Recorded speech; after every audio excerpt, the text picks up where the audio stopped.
Tonight, we celebrate a main event in Primetime's history, an event we all been waiting for, PT50. 2 championships on the line and an abundance of talent to go with it. In the main event of this evening, we have Filthy Uncle Ben versus K.I. Notorious. Filthy Uncle Ben burst onto the primetime scene hidden under the radar and became the champion, a young Irish prodigy who is fresh off the heels of his title win against Bang Bang. He has shown nothing but heart and a determination to be victorious. His onslaught of punches and his aggressive takedowns make him one of the trickiest fighters to grace the cage. But tonight, on the biggest stage Primetime will produce, the champion must defend his throne against another KIA faithful, who is not only his teammate but a friend. Enter KIA Notorious, a man who's driven by one goal: to hold the championship. A man so fixated, so determined, that it wouldn't matter if God himself held the belt. His fight-ending combination and head-to-head brawling ability makes every fight he's in dangerously close to being finished. This fight goes beyond the championship. This fight goes beyond the camp. This fight comes down to 2 brothers willing to put each other through the depths of hell to fight until one of them isn't conscious anymore. Is the Killers in Action camp bond stronger than that of a championship? Or is the championship the most prized possession? Is it the one thing that will break the bond between brothers? We will surely find out when these 2 brothers stand across the cage from each other and the door locks behind them, leaving them both servants in Satan's playground. In tonight's co-main event, an opportunity arises. A Lethal Weapons hopeful will look to cement his name by not only taking out a highly ranked contender, but a man who is an uncrowned king. Called in LW Ernesto, a fighter whose grit speaks for itself, and a camp standing behind him as a nation of war. Ernesto is looking to shock the world and spin Primetime's on its axis. His forward-moving pressure and faint stagger opponents, his mix of moving strikes combined with planting shots confuses and irritates his opponents. But in order for LW Ernesto to be considered a champion, he must defeat this man. Enter FSK Fadinator. His name needs no introduction. A fat fighter who is simply a glitch, a menace to the Xbox division, coming off an impressive win against an old foe of BFAP Trixie. Could that give him the confidence to now say that he's the next king in Primetime MMA? Fadinator's technical ability leaves nothing to the imagination. His precise timing on combinations, his ability to interrupt a moving target is second to none. He longs to hold the gold again. It's not only his mission, he believes it's his right, and he doesn't intend on allowing anyone to take that right from him. So, with all that being said, will it be Filthy Uncle Ben's trickery or Notorious's onslaught? Will it be Fadinator's drive or Ernesto's will? This is the place where history is made, and your Saturday night starts right now. Welcome to Primetime 50. What is going on, you beautiful bunch of savages? I am your host, Cyrus the Looney. It is Primetime 50. Joining me in the booth here this evening is the one and only Mr. Humbledink. And now Primetime Dime, J-Dime. How you doing, guys? I imagine you're just as hyped as I am to get into these, into these crazy fights we have ahead of us. One card this week, and it is stacked, brother. Yes, it is indeed. Welcome to Primetime 50, everyone. Oh my God, J-Dime. We have fight after fight after fight after fight with just absolute menaces in this league so far. Obviously, I'm a bit overwhelmed because 2 of my KIA guys are fighting for that belt at the top of the card, but this is a card of the ages. I cannot wait for this one, J-Dime. Bro, like, I'm shaking right now. The fight I'm really looking forward to is the fight between the 2 teammates, because as a teammate, you've sparred thousands of rounds. So I want to see who's really the man.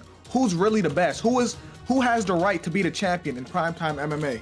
Yes, sir, man. Honestly, that main event is going to be Conor McGregor up against Calvin Kattar. It's going to be a crazy battle of 2 high-level strikers. Humble knows it best. Those guys are savages, man. Killers in action for a reason. And, deservedly find themselves at the top of the card now, fighting for that primetime gold. But, of course, the co-main event as well there, Humble, just to chuck it back to you. Fadinator up against LW Ernesto. They're also fighting now for the Xbox Championship.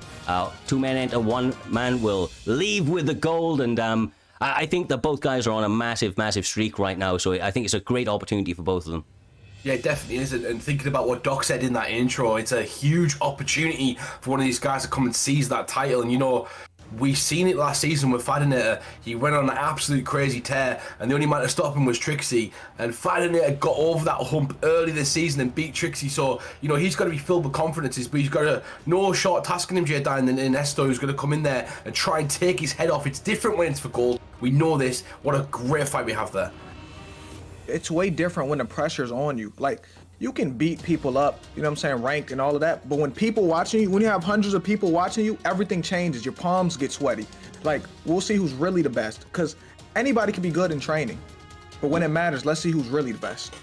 Exactly right, brother. Exactly right. Well, talking about pressure being on, talking about sweaty palms, I think that's a perfect time for us to move into the first fight of the evening. We're going to be having AOW Bowl Cut Bully, a man that burst onto the scene with his interesting calf, started chopping people apart with him. He's going to be taking on one of the veterans of the scene here, humble, in King Amazon. This one, of course, on the PlayStation side of things. I expect a bit of a battle on both ends. I think we're seeing a calf pick out of Bowl Cut, but not his normal bowl cut one, which is interesting. Oh, that disappoints me. No, I'm joking. Let's see what he gets. But yeah, it looks like a normal sort of sniper calf right there, but he's fighting Yayo Rodriguez. And where is the bowl cut? Maybe we'll see it, Cyrus. We don't know yet before these guys ready up. But these guys looks like they've fought quite a bit, J-Dime, as well. And we know that means nothing, absolutely nothing going into the fight. But sometimes it gives the guys in the audience a betting line as a kind of favorite to kind of pick. And it'll be interesting to see if that happens again. Yeah, I agree with you, but at the same time, when you have a record over somebody, even though y'all are just sparring, it gives you that extra confidence because you know what they bring to the table, and you think they can't mess with you, honestly. You think you're way better than them when you have the record. Exactly. You got to be careful not to be overconfident, right? With the betting line mentioned, though, now is the time to get your bets in. 1 minute left on the betting line. I think a lot of guys are favoring at the moment. One side is 1,000 bet on King Amazon, about 400 bet on Bowl Cut Bully, so 2-1 on the side of King Amazon. Obviously, he's the veteran of the scene here, humble, so he's been around for quite some time. Maybe a lot of guys are, you know, kind of a little bit more familiar with what he brings to the table. Yeah, definitely, but as it goes on, he has picked his actual calf, we couldn't see it, and now those betting lines might swing the other way, Cyrus, so I don't know. As soon as that bowl cut comes out, the confidence in the crowd changes. 73% of people went for bowl J-Dime, which is an incredible start, but these two starting Primetime 50 off by swinging and banging. Yeah, I think he should be the favorite, though, because even though I'm new here, I know who Bowl Cut Bully is. I know, when I see that calf, I know exactly who that is. People have told me they hate playing him. So he should rightfully so be the favorite in this fight. Yeah, like Samson, the power is in his hair. This calf, honestly, it's brilliant, man. It's unorthodox in the way that he approaches it as well, humble. There's a lot of kind of crazy kicks that come your way, and then kind of, pretty solid defense as well. Seems to check a lot of leg kicks and the such. Yeah, definitely. And last season he finished top 100. I had a little check out, and this season as well, making his way back up. We all know that sniper calf. We've seen it a few different times. There's a lot of different guys that kind of use it, but you've got to be careful if you're King Amazon for the crane kicks mainly, Cyrus. Ooh. Those could be deadly. And J-Dime, he gets him on the floor right now, and this could be dangerous. Ooh, he's on side control now. Sprawl. But for real, I honestly think this has nothing to do with anything, but I think that haircut gives him powers. Like, if he didn't have that bowl cut, I feel like he wouldn't be as good. Like, I don't know how to explain it. Maybe it's just me. Definitely gives him confidence, if nothing else. I think the King Amazon's doing a pretty good job of pressuring so far. He has used a little bit of the, greater stamina, but obviously the recovery is going to be pretty decent, I would imagine, as long as he doesn't take too much damage. But that's going to be easier said than done, standing across from Bowl Cut Bully, who every time's looking for the kill shot, to be honest with you. Ooh. Nice shot right there. Yeah, and like Spooky pointed out in the chat, we talked about combinations earlier on, but this is less combinations because his rhythm is not really a combination sort of style. If you watch what he does, it's single shots and a variety of single shots at different times, different spaces, and that's kind of what you've got to deal with. And by throwing single shots at a time, you don't leave yourself vulnerable as often because your stamina is always going to be high, so it increases your risk of hurting somebody. It also increases your risk of defense as well. Yes, because you're not wasting strikes. When you throw single strikes, you're not wasting. When you throw multiple strikes, there's opportunities to counter. And also, I like what Bowl Cut Bully is doing right here. He's slowly hitting him to the body, wasting that stamina. He has a big stamina advantage right now, too, and he's going to keep touching his body. Yeah, and every time he's kind of got his opponent's attention with the body shots, he goes up top just like that, man. And then he gets big damage off. Got King Amazon in a world of pain here, Humble, but he seems to be pretty composed, even in the damage, even with the damage that's coming his way. Yeah, he definitely does, but you could see the strategy, the long-term strategy coming from Bulk Up Bully as he gets a knee landed there. As he hurts his opponent, he went to the body, he invested into the pocket, and he wants to kind of make sure that King Amazon's not going to be able to come back if hurt later on in the fight, J-Dime. Yeah, and then besides the body shots, he's making him whiff shots too, which is making his arms tired. So going into the second round, he's going to have a big stamina advantage. Defense is holding true up until the spin kick from Bowl Cut Bully. My God, twice he threw it, twice it landed, Humble. Technique of choice quite clearly paying off for this man with all the body work, getting his opponent to drop his hands early. Yeah, definitely, and it's really difficult to deal with somebody that's switch kicking and crane kicking, punching, normal kicking, spinning kicking, because the techniques to block those strikes, you usually sidestep to block a crane kick, you usually move left or right if you want to kind of dodge any straight kicks, and that sets you up with high vulnerability as you walk into the switch kicks and you walk into them spin kicks. So you've got to keep all of your wits about you as you go forward, and that's very difficult. And if I'm King Amazon right now, I'm stop painting pitches and I go first, because you've got one opportunity and it's got to be early in this round, J-Dime, to finish this fight. Yeah, but also, with that spinning kick, he looks like a sniper right now. Bowl Cut looks like a damn sniper. Oh, he's on the ground now. That's smart, though. That's smart, because he needed to take this round. Maybe the striking not working, maybe the ground will work. Yeah, just tie him up, slow it down a little bit, and you never know, maybe he's going to test like the submission game or something down those sorts of roads. We've seen King Amazon on the map before, and he's no slouch down here, Humble, so I think this is a good move for him, although the stamina obviously is going to make it a little bit more difficult than it would be normally. Yeah, and obviously the character as well. You got Yaya Rodriguez, who on the ground, when you're using that sort of character, any wasted movements is going to pay dividends to the stamina. And you can see Bowl Cut Bully, all he's got to do here, J-Dime, is ride this out, let your opponent throw some strikes. It looks like he's having good offense, but at the same time, he's working on that stamina, and that's part of Bowl Cut Bully's defense going on in the later rounds. Yeah. And like the stamina advantage is still big right now. I think Bowl Cut has some stamina to waste right now. He's not wasting as much stamina as King Amazon. King Amazon is the one who needs to conserve that stamina right now. Yeah, and he's in the position to do so. Bowl Cut, he goes for the full guard, gets the bump, but I mean these denials for the transition up, Humble, have been on point. I think it's one of his biggest successes on the mat, and uses it to get up back to the feet and instantly attacking that body. Oh, yeah, he's mixing up really well, going down straight, going to the left, and we know how effective this is because the amount of people that kind of use this sort of style to get themselves and elevate themselves into that top 100. But beautiful work right there with the movement, and now he's starting to go back to the body, really invest into that bread basket, J-Dime, as he pins those knees right into the gut. Yes, you hit him to the body, the head will fall. Oh, he's wasting stamina again. That's more stamina. He shouldn't have thrown that. My God, that was beautiful from Bowl Cut to attack the body straight after it as well. Perfectly timed. These sidesteps on point, Humble. He is coming to life, and I mean, it looks like an uphill battle for the veteran in King Amazon right now. Yeah, definitely. You need the sort of a counter, like a puncher that can go forward. A lot like bang players. You need to go forward and kind of press this sort of guy. You can't stick on the outside and fire shot for shot, because those shots that Bowl Cut Bully is throwing, his constant permanent stamina attacks, you can see that right now as the R is where the stamina is, J-Dime, but a nice double leg right there. Yeah, I also think him missing them shots, all them side steps, is slowly frustrating King Amazon too. You can tell he's throwing naked strikes. That spinning back kick you threw earlier was a naked strike which led to a body stun. Like, he's getting frustrated right now. Yeah, exactly. I will say that left leg of Bowl Cut is basically mincemeat at this stage. If Yeo wants to go back to it, that might be something that causes some pauses from his opponent. Some good shots at the end as well, but I mean, it is just a really, really tough position. I'm sure we've all been in this spot before when you've had a bit of a beatdown early on and you've managed to weather that storm, but it's pretty dire, isn't it? When your stamina's that low, the head health is compromised, because it really, really means that you have to pick your engagements there, Humble. Yeah, it's like hanging on the ledge with one hand. You know it's inevitable. You know you're going to drop off, but you're trying your best to hang on for as long as you can and sort of hope that someone can pull you up, Cyrus, because it's so difficult. It is drowning in water, and that's exactly what King Amazon has felt so far. He has had some success with the leg damage, but you're not going to stop Bully with the leg damage. It's got to be with something spectacular. It's got to be with something confusing and unexpected, J-Dime, and that's what we've got to see from King Amazon in this round. Yeah, and honestly, I don't think this fight is over. It ain't over till the fat lady sings. And there's still some time on the clock, but he got to get this done. He needs a stun, a knockdown, something that will lead to a knockout. Oh my goodness, it may be close to over. It may be close to over. I don't know. It may be close.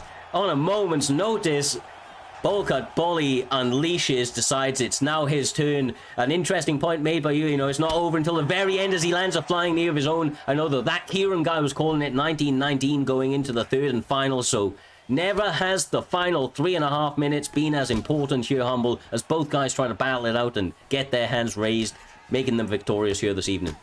Yeah, definitely, and it isn't over until the fat lady sings. Now, I haven't sang quite yet, J-Dime, but these two could be it, and you could be getting me singing for the hills as he smashes the body again, and Rodriguez is looking bad right now. His energy has depleted, his body has gone, and he needs something dramatic.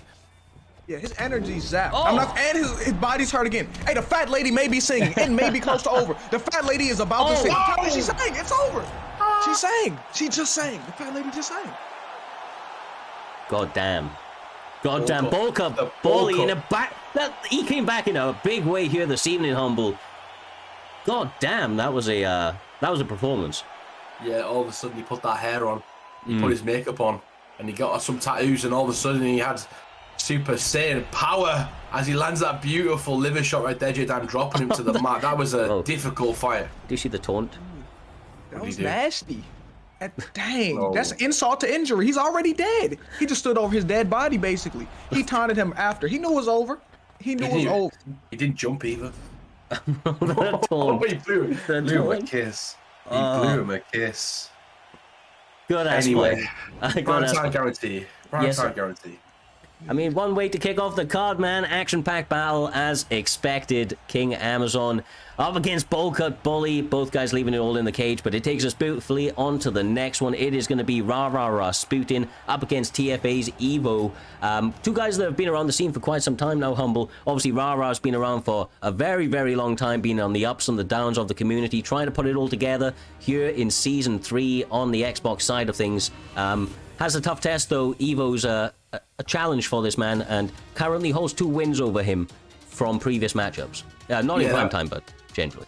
That's going to be rough, but I've seen Evo play a few times great striker. You know, Rara has got to mix it up. He's got to be a mixed martial artist in this one. He's got to make his opponent think about multiple different avenues. Otherwise it's going to be a tough one. And that's the Rara I expect to see in this fight. But just to say, J-Dime, the betting lines are open. Your participation in the audience can be done right now as people start to whack that money on who they think is going to win on this Primetime 50 card, J-Dime.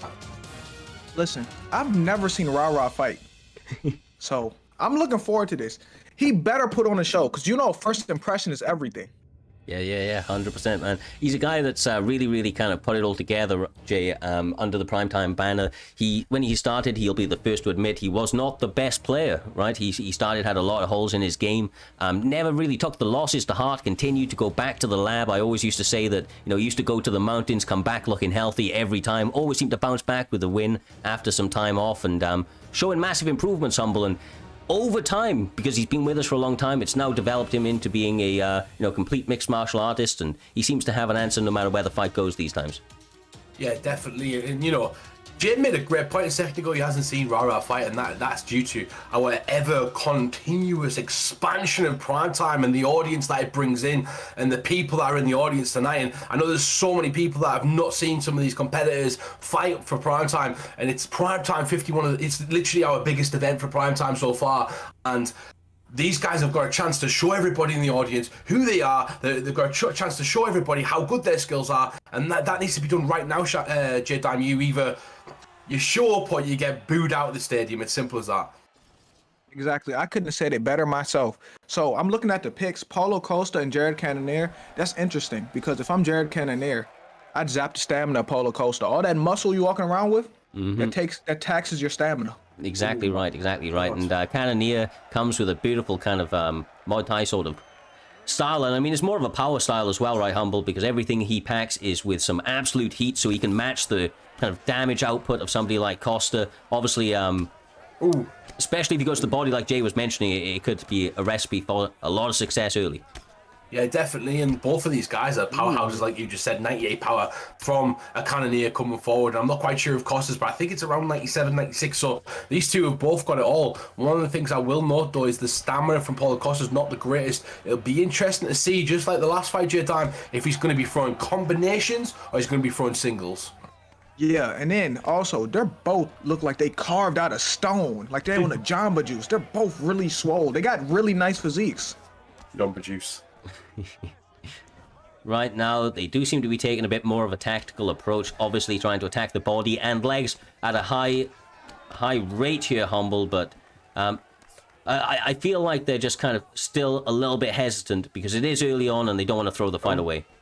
Yeah, definitely. Look, I can see some frustration right there from Evo. You know, he's seeing that Rara is kind of backing up quite a lot. He's trying to make him meet him in the center of the octagon. Obviously, Rara doing the smart thing of moving on the outside, picking that leg apart, trying to kill the base of his opponent, trying to stop the tree from planting down into the roots of the ground and then giving all that power to the branches or the hands. It's exactly what he's doing, and Evo is starting to feel it right now. But I just want to say, 68,000 went on to Rara this early in the card against a 7K of Evo, so this is gonna be crazy.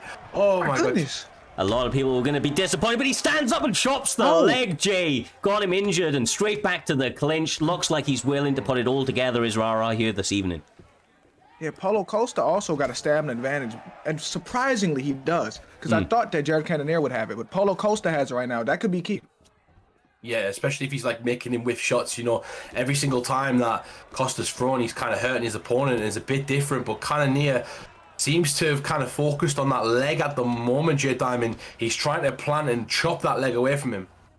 Yeah, he's using the strategy Izzy used against Paulo Costa. Chop the leg down. You hit him in the leg, the head gonna fall, you touch the legs. Exactly right. What is it? Sorry, Liam the Gamer says in the chat, leg kicks landing all day, and absolutely right. That left leg is now blinking without even being touched, Humble. And I have to say, the retreat that I've seen from Rara do a few times, and then he seems to retreat and throw the straight, and he's catching Evo on the entry time after time. And then the overhand. Evo gets clipped on the chin. He gets clipped. He gets put down. Kick. Damn, this back to the feet right now. These two warriors absolutely planting each other in that octagon. They're not moving off that the octagon right there. You see in the center, the black line going around. They don't want to give up space, J-Time. They're not trying to give anybody an inch. Ooh. Hey, this is a hell of a round, Humble. Oh my goodness. Well. Both guys turning it up for a little bit of a hesitant first minute and a half. Humble, they turned it up over the last 3.5. I mean, as soon as the kind of first shot landed that cracked the chin of the opponent, floodgates were open, and 100 miles an hour, it seemed, for the remainder of that round. Yeah, definitely, indeed. The meet and touch gloves in the center of the octagon right again, and the combinations are now starting to come from Evo. Maybe it's a bit of desperation as Rasputin gives him something else to worry about. The head opens up, J-Time. You take away the base, and it brings out the head. That's a great quote right there. And also, let's see how Paulo Costa can fight Southpaw. Let's see. I haven't seen Evo fight Southpaw, but his left leg is done. So now he has to. Obviously, going into this stance v stance opens up the body kicks, a lot of power shots to the body if he wants to blast away here. Humble seems to be happy to go into the clinch over and over. And you've got to remember that Rara is a man that, formerly favored a lot of grappling, but he seems to be doing all of the work on the feet here this evening. Yeah, definitely, indeed. And I like the work that Rara's putting in. It seems like Evo is having the better of the big exchanges where he's hurting his opponent, he's rocking him, he's knocking him down. But you can see Rara kind of slowly chipping away, and that's kind of what's giving him some of the success there. But he has to avoid them big opportunities to let Evo go, because it takes one, doesn't it, J-Dan? One of those jumps can end the night. Literally one, just one. That's the good thing about MMA. One shot can change the whole fight. Ooh. Honestly, with Rara's style, I would not be surprised if he's happy to just very, very calculatively move forward, chop at his opponent's body, try to get a little bit more of the stamina kind of equalized out, and when he gets into a position like this, he will load up and absolutely explode if he's given the opportunity. So over 2 minutes left on the clock, Humble, and Evo needs to quote myself, mind all of his P's and Q's, brother, and he really needs to watch himself. He does, but at the same time, those big combinations, that big rock that he got in each round, where's the judges scoring this? Are they scoring it for damage, or are they scoring it for someone chipping away at the damage? It's a very, very close fight. I wouldn't be confident if I was either fighter going into the next round. I would be looking for a finish, J-Dime, especially for those extra prime time points that you get for finishes. Yeah, but them knees were just key. He couldn't get off the cage for a quick little second there. Big work. He goes back and he's going to try for another combination, but I like the position at the moment. So Good body shots. He's got his opponent pinned against that fence. He's trying to keep him there by, closing off the angle and stepping across so his opponent can't escape out the back door. Yeah, I mean, look, if you talk about the way that they're postured right now, it was looking very, very good for Evo. Obviously, Rara did not like it, shot the double leg, got it, but now instantly reverse J into top mount, and the armbar seems like he's going for it. Uh-oh. Uh-oh. There's only 30-some seconds left. Yeah, he lets go of it. I was about to say, the round is close to ending. I don't think he can get out of there that fast. Oh. Oh. Oh. This damage. Oh. Oh. Oh. Nasty, Big man. Shots. Indeed, big shots landing on his face right there, bruising it up, making him think about that grounds and pounds that Paulo Costa is not messing about with 2 seconds left. High risk, with big reward right there, Cyrus, as he peppers away at his opponent's face. Yeah, and look at the statistics, 22 significant strikes to 10 on the side of Rara. That was a big, big round for a close first round, a big second round for from Evo right there. Really, really decided to capitalize on the stamina advantage, Jay. He knew that he was a little bit ahead in that regard. His leg couldn't take too much more of a beating, so he decided to go first, and it paid out for him more often than not. I'm Paulo Costa. I'm going straight for his body. Look at the stamina advantage right now. It's third round. I think he could break him down to the body, mix up the body shots like he tried to there. It definitely did. It's a great idea to invest. Obviously, you don't want to get caught kind of slipping though and coming in too close. One of the things that Rara did a few times was he was kicking when he was too close in the pocket, and his opponent was advancing and not backing away. When your opponent's walking forward and you kick, they're going to crowd you. They're going to stop you from closing that distance, and they're going to hurt you just like that. His leg.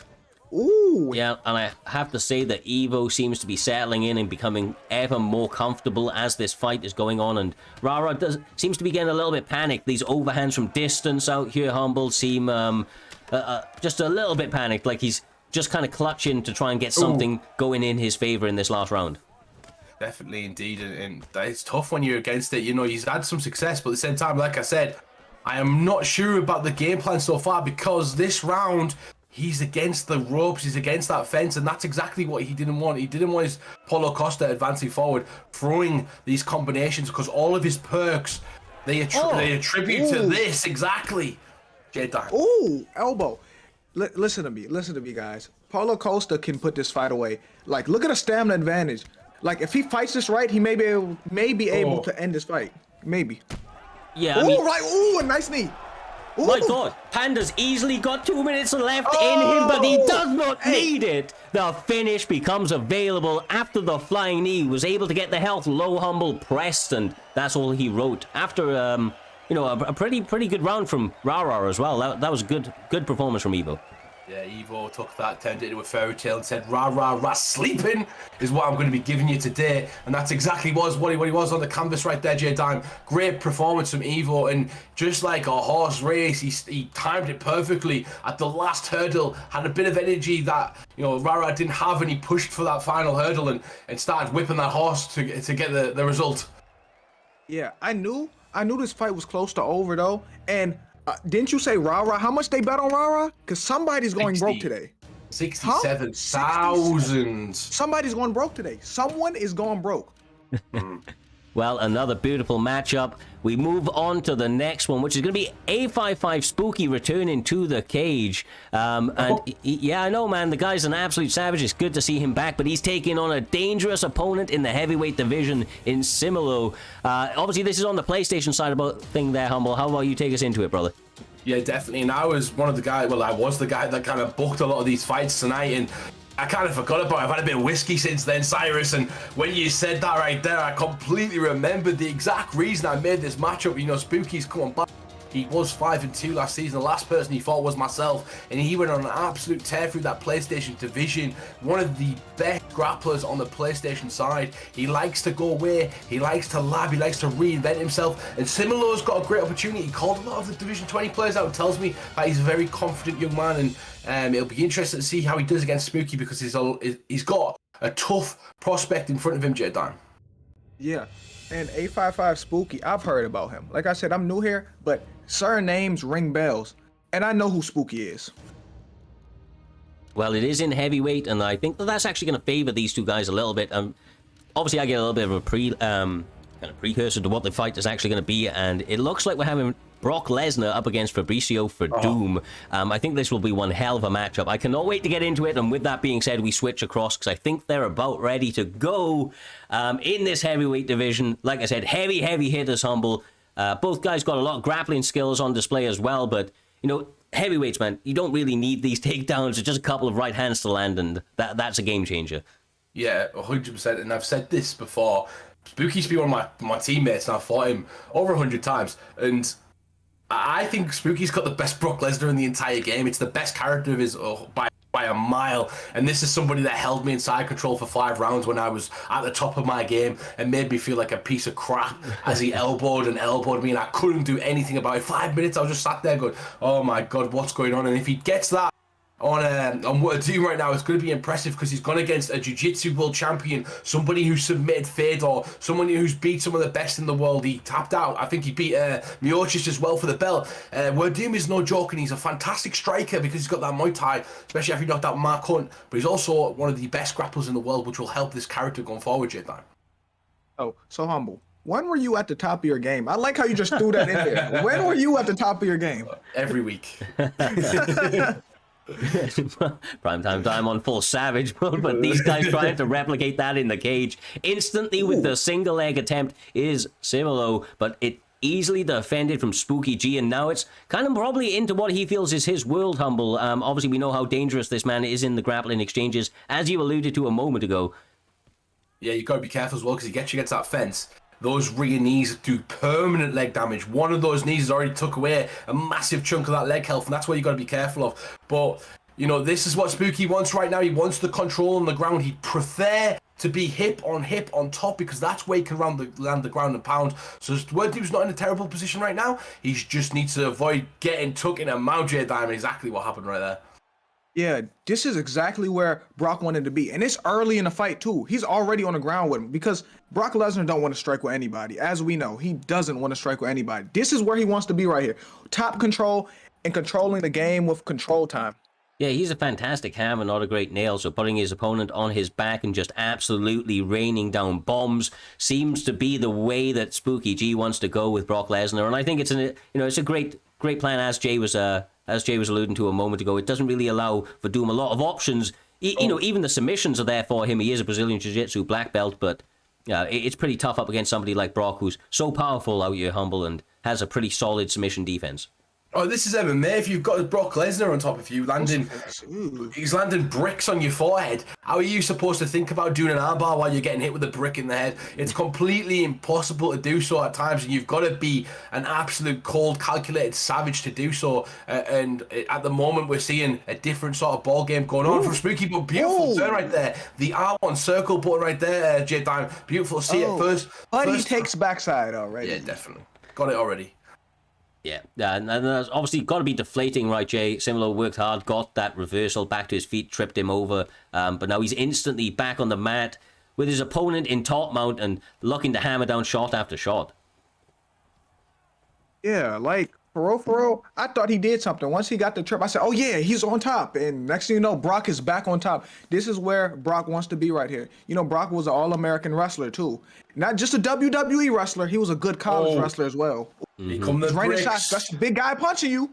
Bricks are coming down like Home Alone. He cannot stop it. And this guy, Spooky G, has got YouTube videos, countless ones, one after the other, about building grappling advantage and not giving up positions and traits in the game. So if you are new to the game, make sure you go and follow him as he starts to show some lessons in the cage, Cyrus. Yeah, I mean, no better advertisement for what he brings to the table when he's absolutely smashing his opponents. But they're now back on their feet, as Jay mentioned, or as you mentioned, Jay. Not exactly where Brock Lesnar wants to be. And I mean, obviously, but Doom's actually pretty spicy on the feet. He's got a lot of power in those hands and the kicks.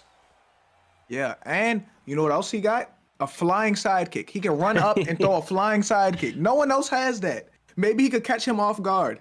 I wouldn't do that, but I'd like to see him do it. Definitely, and that was kind of used in a lot of his fights. One of them notably against Ronda Rousey's boyfriend, as he ran and kicked him in the face with his glove held out to touch it. It's a great opportunity, but you might not see it in this fight because maybe they don't know how to use it. But also, Cyrus, you don't want to run into a takedown. We've seen Brock Lesnar spear Heath Herring across the cage, and that's exactly what he could have done right there. Yeah, he attempted to it, but that made it very obvious that that's what he was going for. Easy denial or reversal from Doom. But honestly, they seem pretty committed to these grappling exchanges, Jay, and if Doom is able to secure the top control, it could be very good for him, as once again, Brock Lesnar isn't exactly a fantastic nail. Straight back up. Yeah, straight back up. But I think Brock gonna go for a takedown soon. Exactly. Oh, and a good denial too. Now he's having success denying the takedowns. That could be discouraging. That could be. It definitely can be discouraging. If there's any criticism we do have about If55 Spooky, and I've got to say it myself because I've talked to him about it, is his ability to kind of weather those late rounds and kind of, if he gets denied, if he's not going his way, to stop his opponent from kind of hurting that stamina, hurting the block, and coming back in the fight, because that's the majority of the time, Cyrus. That's why he loses lots of his ranked fights, or Primetime, I guess the ESFL, the Primetime, and the other league fights that he loses. Yeah, I think that that's an important, an important thing, and maybe that's his fighters are kind of perfectly representative of his style, right? That he's really good at pushing the pace, but maybe he doesn't do too well if things aren't going his way, and that's something that everybody has to overcome at one point or another. Not saying that he's out of this fight yet. He's had a very, very good fight so far. Here, Jay and once again finds his way back to his feet, trying to work his game, try to get back into top control and land those massive, massive fists square on the chin of Doom. I'm pretty sure, isn't he the biggest gloves in UFC history, triple XL gloves or some shit? Real? I think so. I never knew that. I think so. Like Brock Lesnar? But that's a big guy, though. That's not a little guy, so I feel like you're telling the truth about that one. But Brock being on top of Fabricio Verdum is not what you want, because that's a big guy punching you. Like I said, that's not a little guy. That's a big heavyweight, a super heavyweight. Oh, big shots right there. I don't want to ruin your trivia, Cyrus, but it's actually not. It's Shane Carwin, who has bigger gloves than Brock Lesnar, because I watched that fight, and you don't ever challenge Humble to a bit of UFC trivia, but he gets back to half guard right there, and he's going to get to mount again. This is another dangerous position, Cyrus, and this is where low fight, all that work he's done in the early rounds, this is where it could go to shit. Yeah, exactly right. And nice denial. He's got the stamina very low. It's going to allow him to unleash with combinations. Only 50 seconds left, Jay, but that's a lot of time to be under somebody as massive as Brock Lesnar. Yeah. Right now, 30 seconds left. If this fight don't end, it's 2-0 right now. I think it's 2-0. Just off the ground controller, maybe 2-0, but it depends how the judges score it, though. Oh, my God, and then punches. Oh, my gosh, yeah.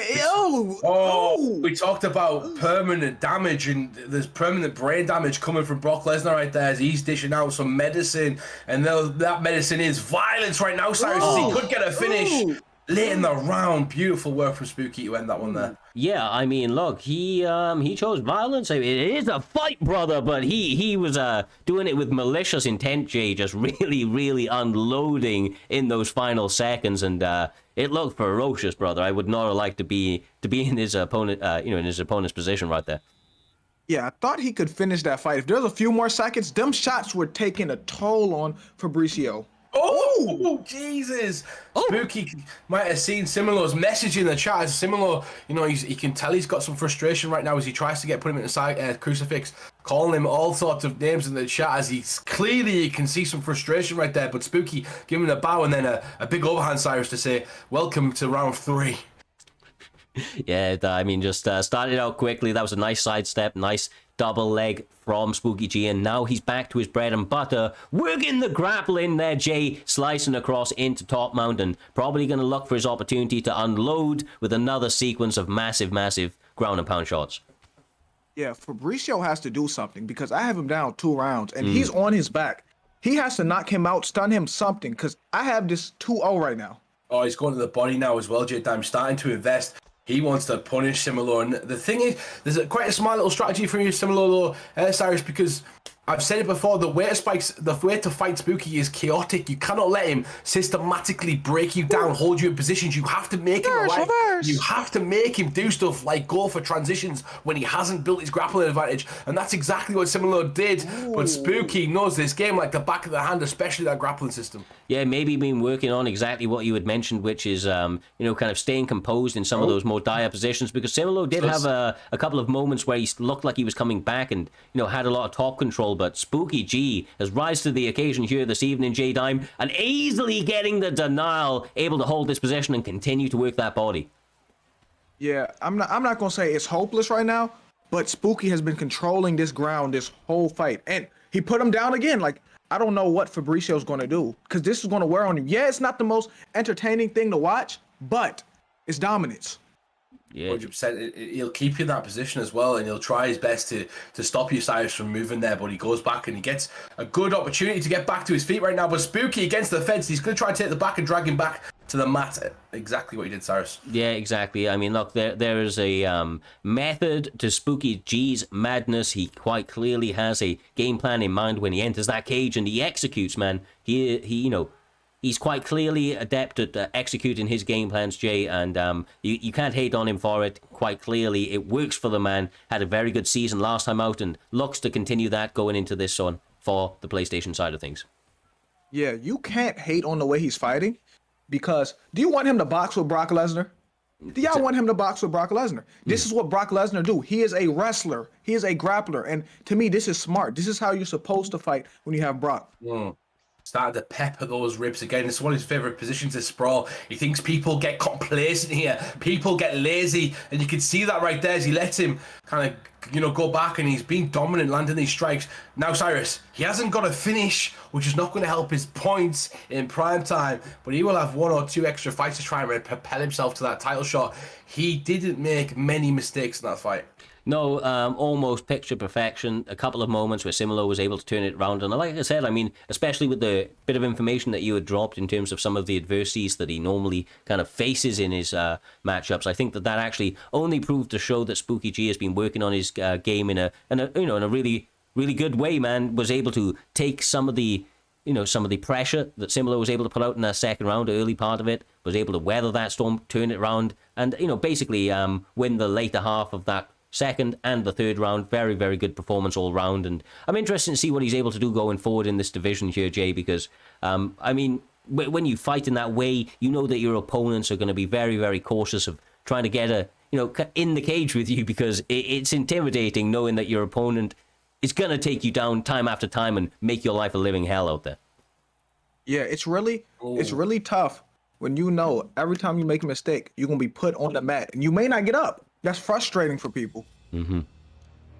Definitely, indeed. And you've seen it right there. Spooky's proud of that, by the way. He's incredibly proud. He wasn't trying to finish his opponent right there. He was trying to land the most amount of strikes he possibly could and get a 30-25 or 30-26. He likes to say a KO can be a fluke sometimes, but dominating your opponent on the scorecards and dominating them decisively in every single round and sometimes getting 10-8, that is more of an impressive win than actually getting a KO, Cyrus. Look, when it comes down to it, there is many, many forms of beautiful destruction that can be displayed in front of our eyes, and that was just one form of it, man. He executed the game plan perfectly, quite clearly. He has his recipe for what he feels is going to get him to the belt, and that is going to be dominance. It's going to be smash out here, Jay. He's going to take his opponents down at will, absolutely grind them into dust, and I imagine if he's found on his feet training with some of the likes that he does over at A55, he feels that he's got the answers for that as well. Also, look, that was Khabib-style dominance right there. That was Kobe Covington-style wear on you. He didn't even try to finish the fight. And I think dominance is boring. That's why a lot of people think stuff like that is boring, because people want to see a competitive fight. Yeah, I feel you, bro. But with those types of performances, right, Humble, he takes continued steps forwards. It's very early for him in this time. He's reminded everybody of who he is and what he brings to the table, and now he's going to get tougher and tougher opponents, and it's going to be harder to do that time in, time out, right? Yeah, 100%, and people think that Spooky cares as well, but he doesn't. He's happy to be the bad guy. He is the grappler. He is the person that will take you down, hold you in the side control, and get a kick out of you kicking off in chat when you're sending in messages. That's exactly who Spooky is. You know why?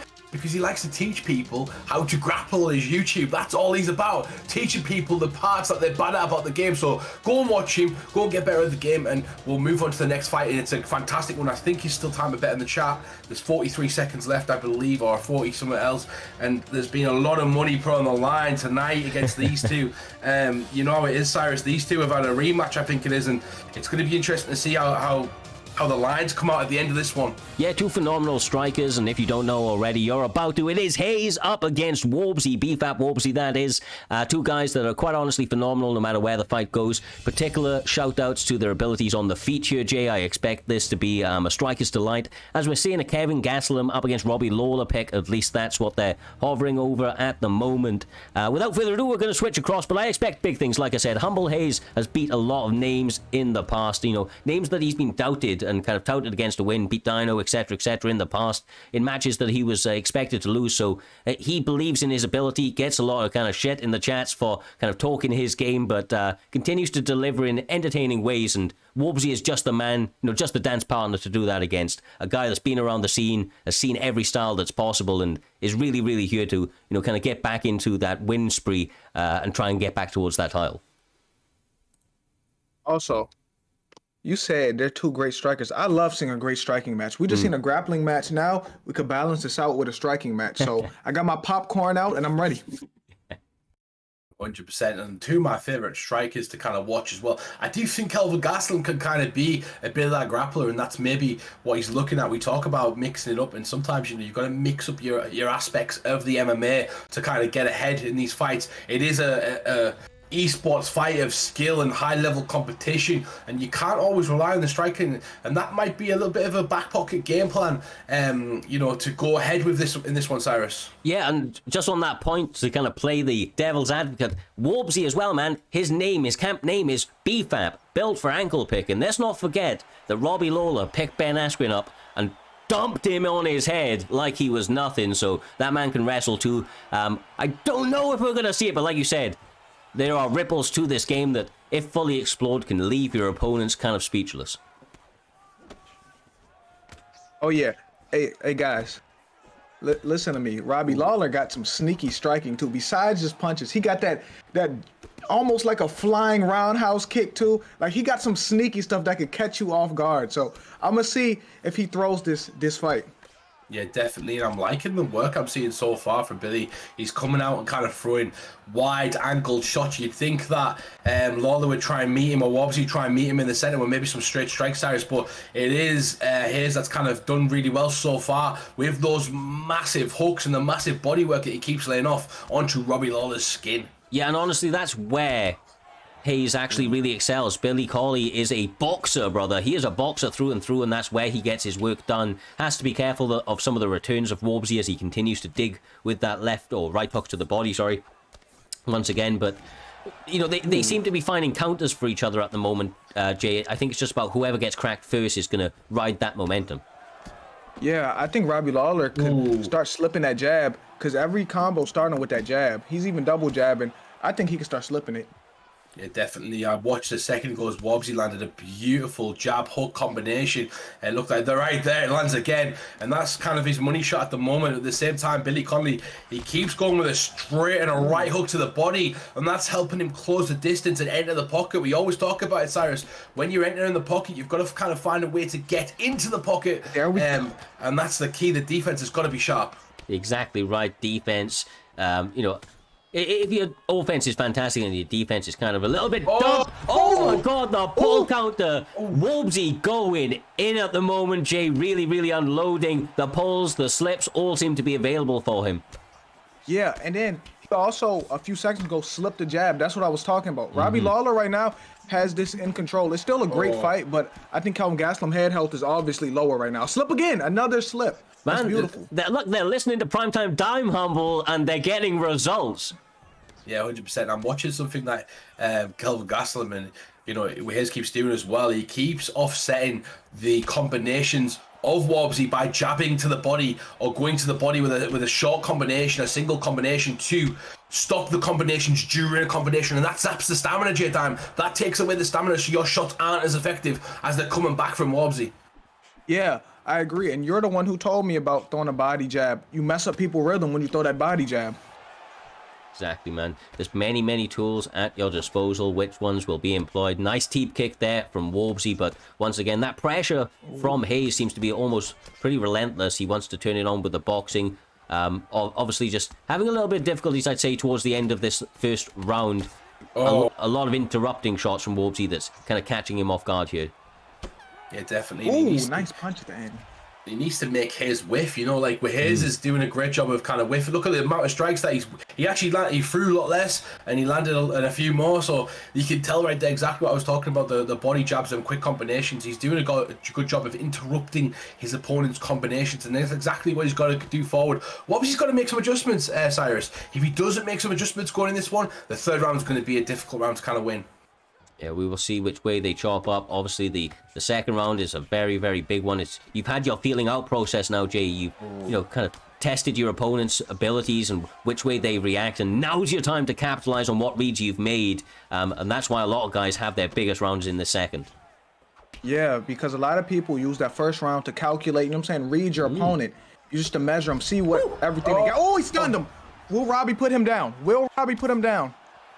It's counterintuitive as well, because you hurt your opponent, and then what do? You start going forward with a big combination. You get jabbed to the body, and you're in the exact same position that you were, over-committing and giving your opponent a better chance later in the round. So Wobbsy's got to mind his strikes. He's got to be careful. He's got to be calculated. When he hurts his opponent, Cyrus, he's got to realize that could be also a class of vulnerability for himself, because he goes off game plan. Yeah, exactly right. Nice slip counter again, trying to attack the body. In return is Humble Hayes. I don't know why I'm calling him Humble Hayes. He's no longer Humble Hayes, but Billy Cawley, or Hayes as he's known, PL1 Hayes. Yeah. Who's the real Humble? But I called him Humble Hayes because of all of his trash talking. He was trying to reinvent himself and do a little bit more talking inside of the cage, and so I nicknamed him Humble Hayes, but he's kind of gone back to his own ways, talking a lot of trash and now trying to back it up in the cage here this evening. Yeah, it definitely is. Whoa. That was out of nowhere. That's a nice slip. That can change the momentum of the fight. Now he's going to have a pep in his step. You just need one moment, just one good moment to change the fight. Definitely, and he's getting caught now with some big shots, and this is kind of what I predicted earlier on with some of them offsetting shots. You know, Hayes is kind of coming forward now, and he's starting to have his success. 2 minutes left in the second round, and he's going to be really trying to put it on him as he drops him with another big shot. Nice jumping ground pound there. This could be it with a big hammer fist. It's over. Oh, the rage quit. The boot. And the rage quit. Not the rage quit. A lot of heat between them two, Cyrus. A lot of heat. Yeah, there was bad blood going into that one. Wobbsy quite clearly took it to heart and did not like the way that went, but props to Hayes. My God, Jay. Got the job done. That slip hook, you said it. It changed. It just takes one to change the momentum.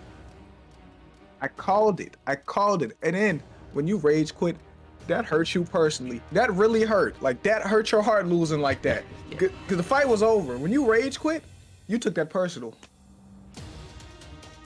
You do take it personally when you kind of do that, and it's an emotional time, especially when these two are kind of fighting each other multiple times. You want to get the win. You've trained with your teams. There's multiple people in this competition and in Primetime that have teams. They have pride. They have honor. They put the work in with their teams, and they want to be better than everyone else. So sometimes pride's got to come into it, and that's exactly what we've seen right there. But Cyrus, the next fight of this evening is another PlayStation fight. Let me remind you, PlayStation fight, as Feet on the Sleep will be taking on, let me say it, what?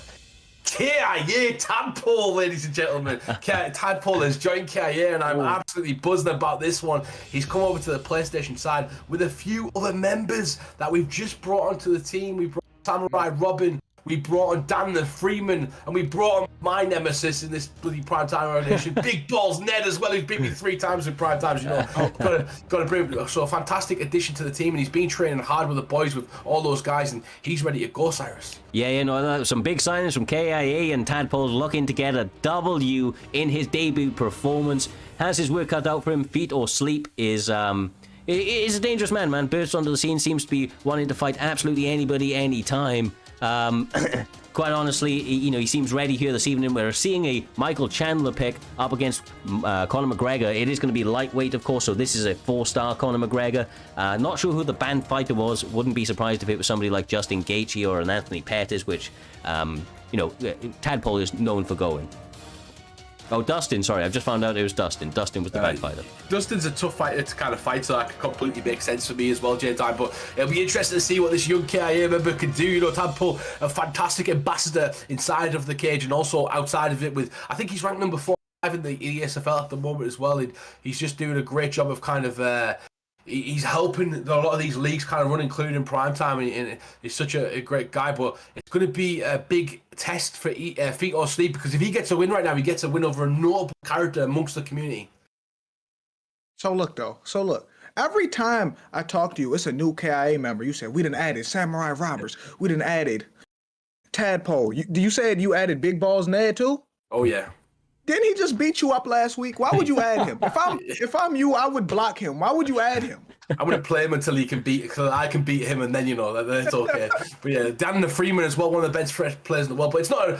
I know KIA's got a few members on the night, but just about this fight and this fight alone, it looks like we're going to have 2 massive strikers, and it is a huge fight for these two because Tadpole is, I believe, it's his first fight in PlayStation as well, Cyrus, on Prime. Can you say that again, sorry, brother? I kind of half missed what you said. PlayStation fight, Tadpole is his first one, I believe, from Xbox. Obviously, he's transitioned. Yeah, I don't even know if he's had any kind of sparring matches on this side of the equation yet, but I imagine it's not going to hold up or cause too many issues. But my God, does he get rocked early? The combinations, he may be out. Already. Humble. If this ends, you got to jump in for him. If this ends, you have to jump in. It's over. Oh my God. The match just started. Whoa. The match just started. Hey, Feet or Sleep welcomes Tadpole to the PlayStation division. God. And I fought Feet or Sleep many times, and that's exactly how it's gone as well. A few times against myself, and he's a great competitor. Both of these guys came in with debut records, and that's exactly what happens. The PlayStation division is absolutely stacked, Cyrus. This is exactly what can happen, and when you're moving on from Xbox or PlayStation, you bump into these guys you're not quite aware. You've moved from your surroundings where you know a lot of these competitors, and you move to PlayStation, and that's what happens. Oh my God! The match just started. But that match was not a minute. No, Humble. What just happened? Cyrus, what just happened? Tell me what just happened. I honestly don't know. I am absolutely speechless. That might genuinely be the quickest knockout in Primetime history. I'm struggling to think of... There might be one other. We'll have to check the records back, but that was a quick-ass fight, bro. His combination, what he unleashed was absolutely crazy. In that sort of amazement, that's a tough one to follow, but we're going to have 2 guys that have a little bit of bad blood, Humble, leading into the next one. Going to be B3 Crazy Dragon. Joining the B3 boys is Crazy Dragon, formerly part of the TP camp. Technical pressure. This guy likes to pour on that pressure, and he's up against an old campmate, LW Lepo, another man that really likes to bring that beautiful destruction, as he likes to coin as well. These guys, lots of bad blood, lots of action, entertaining styles. I expect big shit from this fight, bro. It's craziness. Yeah, definitely Crazy Dragon, crazy time. You got Lepo. Jay, we talked about this last week quite significantly, and these are where there were some of the best fights to happen. When you've got teammate versus teammate, but you've left the camp and you've gone to another one, all of a sudden it's war, because it's not just about you, it's about the camp you're in and representing them. You don't want to go to a team and a guy from your old team beat you to make it seem like that decision was a bad one. So listen to me. So they used to be teammates? That's what you're telling me? Oh, yeah. Okay, if you used to be teammates, you don't want to lose against somebody you used to train with. Like, that hurts. That really hurts your heart for real, because you want bragging rights. Like, because say you used to beat him up in the gym when sparring, and then he just shows up and beats you up. None of that matters. This is what matters here. So honestly, it's even deeper than that, right? And I don't know if this is gonna resonate with you guys as much as it does me, but Lepo is a guy that also is a massive supporter of Cub Swanson. He loves using that guy. B3 Dragon knew this. gets the first pick and appears to have gone Cub Swanson, bro. So no mirror matches are allowed. Lepo goes for this 4-star Dustin Poirier humble, and he's gonna have to turn it up now, man. He can't let his opponent pick fucking Cub Swanson and beat him with that guy. That would be devastating. This is where the new rules of you get to pick a fighter, the other guy gets the banner fighter, and the weight classes kind of pick between whoever you pick. That's where it comes in effect. The mind games can come in because you can have some sort of information about your opponent, use that to your advantage, and already you feel like you're winning inside if you can get in your opponent's head. What a crazy one we've got right now. But now he needs to deliver, J-Dime. He needs to come forward with Cub Swanson. He needs to take Lepo's head off. Yeah, and also, Cyrus, I know who you want to win because you love Cub Swanson. I know who you cheerleading for right now. It's hard to see the storylines going into this one, bro. I ain't cheering for anybody. These guys can leave it all out there, honestly. I appreciate both guys' style. They are both going to bring the action. Honestly, like I said, beautiful destruction is coined by Cub Swanson, and for a reason, the combinations from both guys are going to be hellacious here tonight, here, Humble. Yeah, definitely. And, you know, like the boxing combinations of Dustin Poirier, we all know what they're like. He's beat like the likes of Max Holloway twice. But Cub Swanson has got some surprise little tricks up his bag as well. It's just whether or not he has the power to kind of hurt Lepo going forward. And Lepo's going to know this character like the back of his hand, J-Dime, as well. If you're fighting a character you play with, you know his weaknesses. Yeah, so that was a smart pick. And also, Dustin may drop him soon. Ooh. That 5-star boxing from Dustin. Yep. He may drop him soon because he's blocking punches with his face right now. He's getting tagged, but that's a nice kick. As a Cub Swanson player, you need to be very defensively sound. You need to make your opponent whiff and get a stamina advantage before you start to turn it up. And right now, Lepo is not allowing B3 Dragon to get into that state. He is kneeing to the body, attacking very, very well. And the combinations over and over again here, Humble, are landing at high success rates. Big work, but both guys are landing a lot of damage at the moment.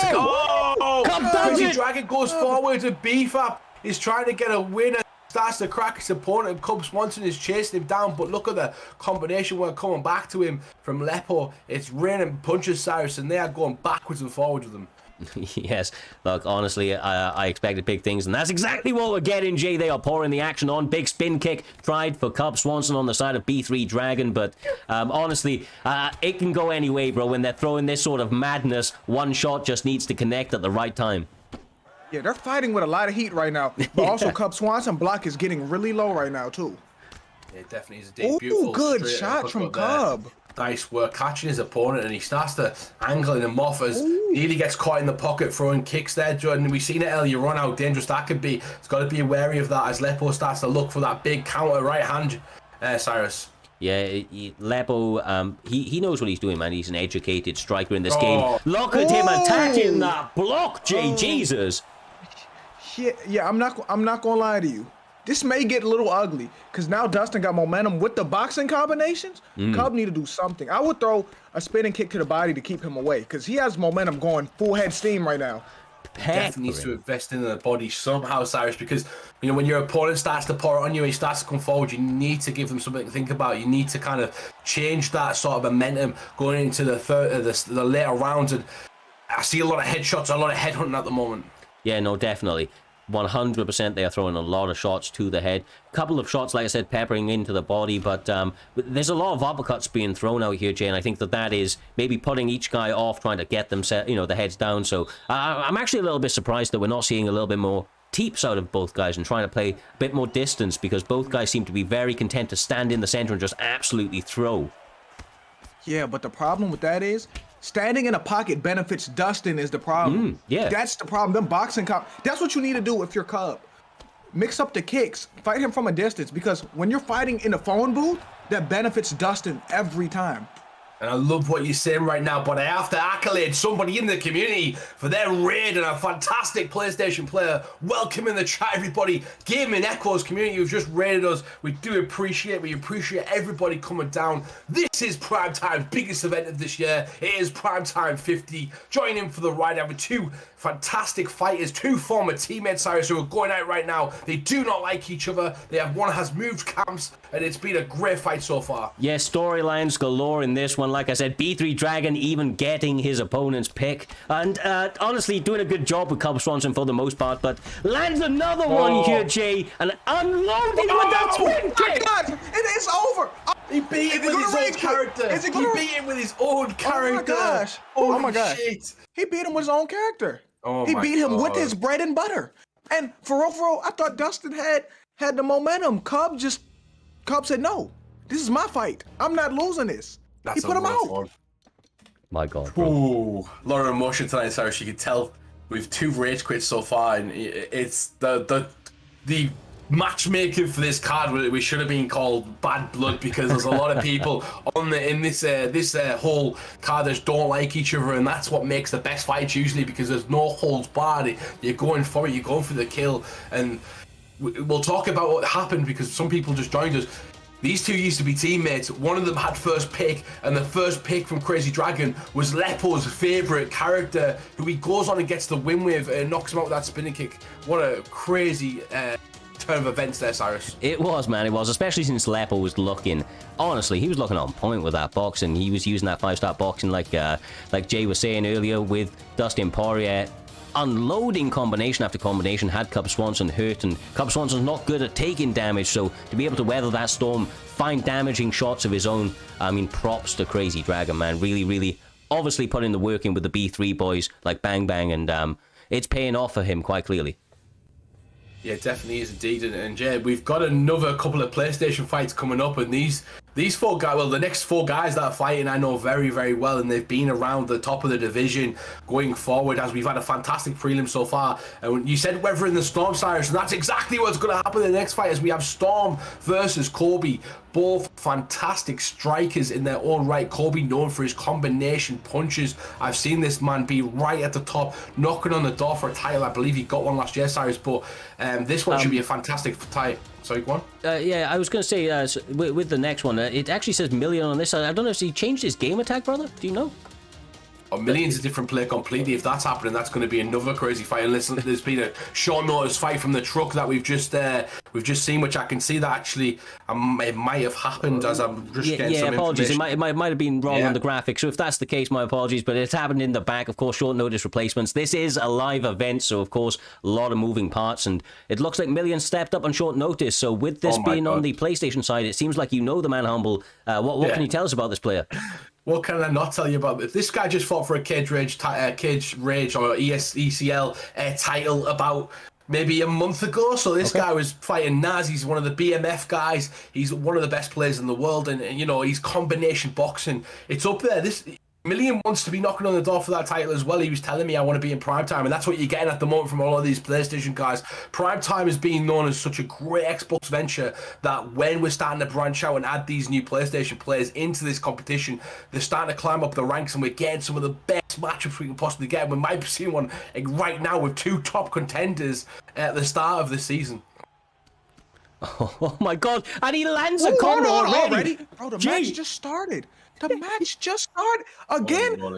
What is this? The second or third time this happened? Like, the match just started, and then here's the thing, Cody's, like I always say. Oh my gosh, he got dropped. What is going on? What is going on? Like, Wow. How are these matches starting like this? Death touches on either side of the octagon. Both guys landing massive shots already, Humble. I mean, honestly, this is a crazy, crazy pace to keep up. Yeah, definitely. You can see Million as well. He loves the pull elbow. He loves that pull uppercut. He likes to catch his opponent throwing hooks, and he's getting caught right now, and he lands the pull elbow right there. These two actually campmates in real life. Song Yudong and Cody Garbrandt from Team Alpha Male. Song Yudong, the young 26-year-old prodigy fighter tonight, I believe it is. So Million loves that sort of style. He's just got a massive upgrade, and Cody Garbrandt's chin is going to have to be tested in this one, J-Dam, as we've already seen. Yeah, I'm not gonna lie. This fight, like, I know Cody has the power, but his chin is shot, and his block's getting lower too. And you see, Million is waiting for that pull. He is waiting for that pull. He wants that bad. Yeah, I honestly feel like some feints will go really, really in the favor of Cody Garbrandt. Storm would be, kind of encouraged to go that way, because right now, Million, man, planting and absolutely unloading on combinations, Humble, and a large amount of success he's getting as a result. Yeah, he is, and he's trying to take some of that Perp's body health as well, the stamina and drain. As you know, with the teep kicks, J-Dime, he loves to throw them in there as well, just to mix up the fight. And he's trying to do some beautiful work, pulling some shots, feinting some shots, trying to draw some reactions, but he's getting caught quite a bit at the moment, J-Dime, right on the chin. Yeah, and honestly, like I said, as good as Cody Power is, he's good everywhere too. I don't think his chin can hold up. Like I said the other week, I don't know if his chin gonna hold up. It can be a bit of a difficult time. Big missed roundhouse, though, on the side of Yadong, but he gets the slip counter, looks to unleash once again, and I mean, Storm's block is fluttering a little bit out here at the moment, Humble. It seems like the body work has got him second-guessing himself. Yeah, he has, but if you watch Million, the beautiful work from Million, he'll feign a couple of shots to that body as well, looking for reactions, looking for his opponent to kind of pull counter or do stuff, because he knows it so well. He knows the shots he's going to land to kind of do that. So you can see him kind of setting his opponent up for certain combinations, seeing if they react, and then kind of throwing. But he's got to be careful of kind of getting caught in those moments of fainting, because that's where he's kind of vulnerable as well, J-Time. Yeah, I'm not gonna lie to you. Right now, this is a good round, but right now I have Song Yadong up. And like I said, definitely, here we brother. go. With that, as you say it, he lands, brother, and he is pouring it on. The head health of Storm not looking fantastic, and as we've said throughout the course of this bout, or the opening 5 minutes, the head health of Cody Garbrandt is not fantastic here, Humble, and I think that that's a slippery slope. He needs to be a little bit more cautious going forward. Otherwise, he's going to keep walking on to millions of combination, bro. Millions of combinations. Millions and millions and millions of combinations, J Dime. As you've seen an impressive Million. I did talk about him at the start. I know this guy so well. I've sparred with him so many times. Somebody I'm very, very familiar with. And you can see him now investing into the body with that straight shot. He knows his opponent's not going to react. And the now legs. he's starting to change it up. And I'm not gonna lie to you, Cody is a few combinations from getting put out. He is a few. Yeah, completely and utterly agree with you. He did shoot for a takedown a moment ago, and I don't think that would be a bad thing to do, to be perfectly honest with you, but probably easier said than done when you've got combinations just absolutely peppering your face like this, Humble. Even though he's pressing forward, I feel like he needs to go back here and try to get Yadong to come onto his shots instead. Going forward doesn't seem to be paying off with him. Because Million waited for him to go forward. He waited for that advanced forward motion, and as those feints that he was doing a body, they turned into reality. He stopped throwing feints, he throwed real shots, and that's going to offset your rhythm. If you start to throw the combinations as we've seen earlier on, while you're getting hit to the body, you're already behind on the stamina. When you're throwing that fourth combination, you're going to have nothing left to hurt your opponent with and leave yourself in a vulnerable position for permanent health stamina or permanent stamina drain. This is bad. 2 minutes. 57 on the clock. The stamina is non-existent. Hold on. Okay, I'm not gonna lie. Looks like he's gonna get out, but this is where Cody wants to be. He's having a better chance right here, because on the feet, Cody's been getting messed up. But right here, it looks like he has the advantage. Starting to track it really well, though, Cyrus. Yeah, and when you get past that 25% opening part, the submission bar starts to go up considerably. The escape is imminent, though, it does appear, and now he finds himself in top position. Not a lot of stamina, though, Jay, so he's going to have to play it very cautious. Yeah, but also, if you're Cody, right, you're happy right here. You're like, oh yeah, I found an opening. There's somewhere I can take advantage, because before that, Song Yadong was doing all he wanted. Definitely. He's back to the feet, though, and that sort of advantage that he did have is completely gone. He's into the ocean again as he starts to throw combinations. And for me, it's the body work for Million. Million's doing a great job of constantly attacking that body, Cyrus, and advancing forward. Cody Garbrandt is getting caught with shots, allowing space for Million to press him back and then throw the combinations he wants to. Yeah, and I honestly don't feel like Storm has actually kind of addressed it efficiently enough, as a combination lands, and Million's now trying to get the finish, Jay. He's got him pressed up against the cage, and he is continuing to pour on the pressure. Yeah, and you see what he's doing? He's backing him up to that cage. Put him on that cage, and he can finish this. Ooh, what just happened? Ooh, the body right there. Good. I'm just loving the forward advancing motion. It's Cody Garbrandt. Cody. Okay, Cody. Right now, Storm has got a chance to hurt his opponent. He needs to go balls to the wall, Cyrus. He needs to get him out of there, because he's not going to get many opportunities like that. Yeah, exactly right. Only 5 seconds left on this one, though. Probably happy, going to take the recovery in between rounds, and I imagine that Cody is going to try to unleash with combinations at the beginning of this third. And obviously, he's got in the back of his mind that if he's able to get an opening to get that takedown, Jay, he can probably secure it and get to the mat and start to work some really nice, some really nice grappling on the ground.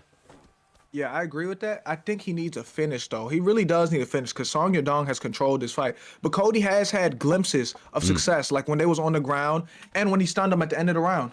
Yeah. And just like his teammate, though. He catches him with the elbow. Right, that's what I said. Just like his teammate, Million will be wanting to make a massive impact into the PlayStation division. And, he's a new player. I'm not sure he's aware of the finishing point system in Primetime, that you do get more points for finishes as he picks his opponent apart. But I believe that if he knew that, he'd be a slightly bit more urgent. He's just walked into a huge shot right now. This could be Storm's going to get a chance to finish. It's survived, bro. Wow. It looked What over. a crazy It looked fight. close. It looked like it was going to be close to over, guys. And I need to say, It looked close. Cyrus, these two are top contenders. I did say earlier on, we've had some fantastic fights on PT50, and these two will eventually be two contenders in the PlayStation division. They always are in every division they enter in the world, and you're seeing that in the skill level of this fight so far. Yeah, honestly, these guys are delivering a lot of back and forth action out here. Jay making sure to land as often as they can. Obviously, there's 3 minutes left on the clock. Cody finds himself in top control, and we saw how dangerous he was here in that first round. I think that he's going to be looking to try and keep it here for as long as he can and work that ground and pound. Yeah, I still think he may need a finish. It depends how you score it, but I had Song Yadong up 2-0. But Cody, like I said, he had a glimpses of success, and he's having a little bit of success here. Credit to Storm right now, because I believe that, Million was doing so well in that fight to kind of run away with it, I'd say. And he's come back in this third round. He's landed some beautiful shots, nearly finishing his opponent. And now we don't know who could win this fight. It looks like Song Yadong is back to work. He's not let off the gas. He's being rocked again, and this Cody may win be it. careful. Cody may end it. Cody it may be over. It may be. It is over. Guys, it ends Storm. with the comeback. Bro, oh my gosh. I apologize for the noise. I may have just punched my microphone. That was craziness. Ooh. Oh. I don't know what to say about that one. That was absolutely insane. I think Million came into the Primetime to show his ability and show his skill level, and he ran into a great competitor in Storm. And you might not fight a lot of these people outside of this competition, and that's one of the things about Primetime. We have fantastic players throughout the roster. We've seen it all tonight. The craziness in this roster, Cyrus, the growing PlayStation roster is amazing, and we've seen it right there as Storm, the old veteran, comes ahead and says, "Welcome to Primetime, Million," and hands him his first loss. Yeah, I mean, it continues to heat up, man, and my God, is everybody delivering from the PlayStation side to the Xbox side. Event in, event out, we see them continue to build up, these resumes in front of us, Jay, getting impressive wins. And I mean, look, right there, how much adversity does one man have to take, right? How much adversity does one man have to take to bounce back, cling on to any successes that he had, like the grappling earlier on, and eventually get the knockout on the feet with those combos? I mean, madness, brother. Yeah, he weathered the storm very well, too, because, like I said, the judges had it how I had it. The judges had it 18-20. He needed that knockout, and he put on a clinic in that last round. Like, he was fighting him like he had nothing to eat. He was fighting him like he was homeless. Like this was his last meal. Like, he really wanted that badly, and he got the win. Great comeback. Yeah. Definitely, indeed. And just like I say, the next fight is an absolutely fantastic one, but I'm going to jump off for this one because I need to get ready for my fight with Sick Wall, which starts the main card. I will hand it over to Dr. Sloth as you guys go through for a few fights before I come back. But incredible performance from Storm. He took my breath away, Cyrus. It was a great performance. Yeah, honestly, it really, really was. Like I said, I was not expecting him to be able to weather the storm as well as he did, especially with the Cody pick. It was a difficult one for him. So much respect, and all credit is due right out here, Jay, and Doc, of course. And to throw it to the next one, it does take us up Brady and Big Balls Ned, two very high-level competitors. Going to throw it to you first out here, Doc. This guy, Big Balls Ned, and Brady, they're known for their highlight reel finishes. They're known for bringing the action, and I think it's a beautiful way here at the top end of the prelims. Your mic is muted, I believe, my man. Oh, my mic is muted. Always good to start the conversation off. And, what I was saying, Brady has got some fantastic combination. He loves that rear body kick. He loves the rear hook. Big Balls Ned, he's like a lesser version of Bang Bang. He's such a fun fight to watch. He comes forward. He's showing off that he's got big balls and he's putting on his pressure over and over again. There, Jay. Like I said, Big Balls Ned had a great first impression on me. The first time I seen him fight, he beat the mess out of Humble. Humble, my guy. But that's the first time I seen Big Balls Ned fight, and you got to change that gamer tag too. That gamer tag is crazy.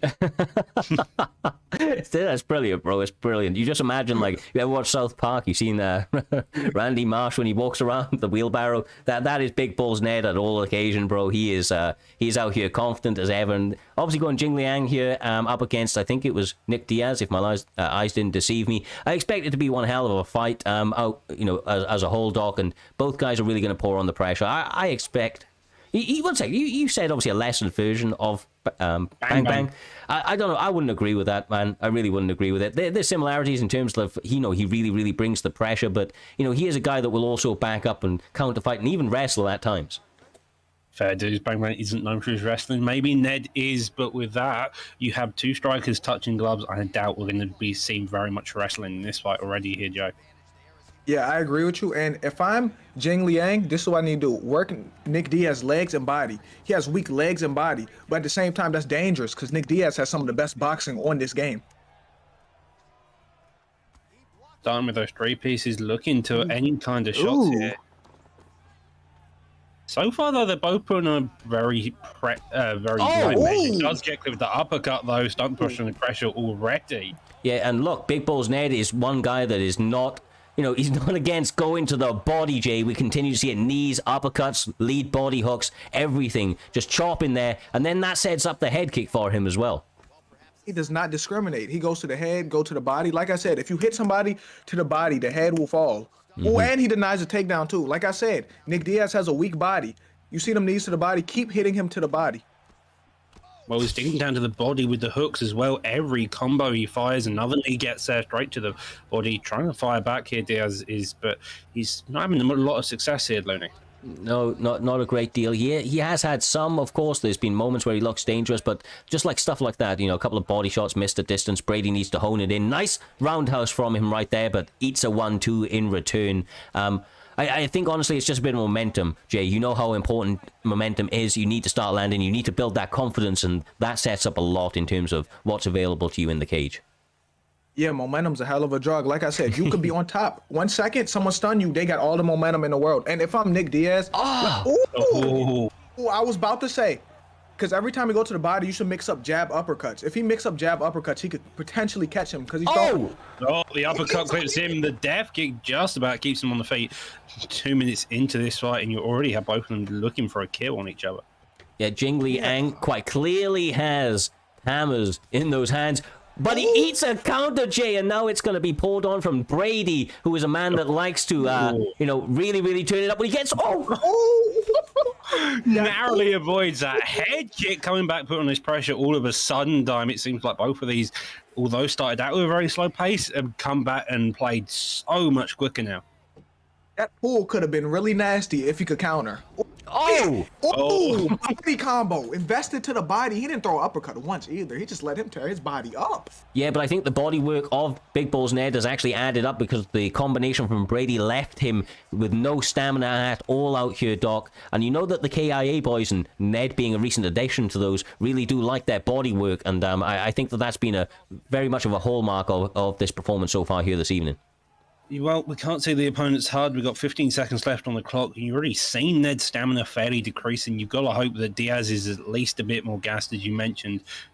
But that bodywork, again, every time Brady wants to throw something back, he's getting clipped with a straight or just a one type of shot, which is, again, that works the permanent stam down just slower and slower there, Joe. Yeah, and I really wonder what Nick Diaz's stamina is at right now because I know he has really good stamina, but I got to see it. He got to turn the HUD on because I have to see where his stamina's at right now. Well, I think that it's going to be about equal to Jing Liang, right? Because Jing Liang has actually thrown double the amount of shots as Brady, but has actually landed double as well. Significance and total strikes, if my eyes did not deceive me in between rounds. We got a little bit of a flash in terms of the stats. And that bodywork, a lot of it, there's been uppercuts followed by knees, lead body hooks, etc., all landing quite actively up against Brady. But the head damage, that's where it's at for Nick. If he keeps getting that, it's going to be massive for him. Ooh, bro, like I said, he's pulling. He should mix some jab uppercuts in. I'm telling you, if Nick mix some jab uppercuts in, he can really get him out of there. I promise you he can right now, Doctor.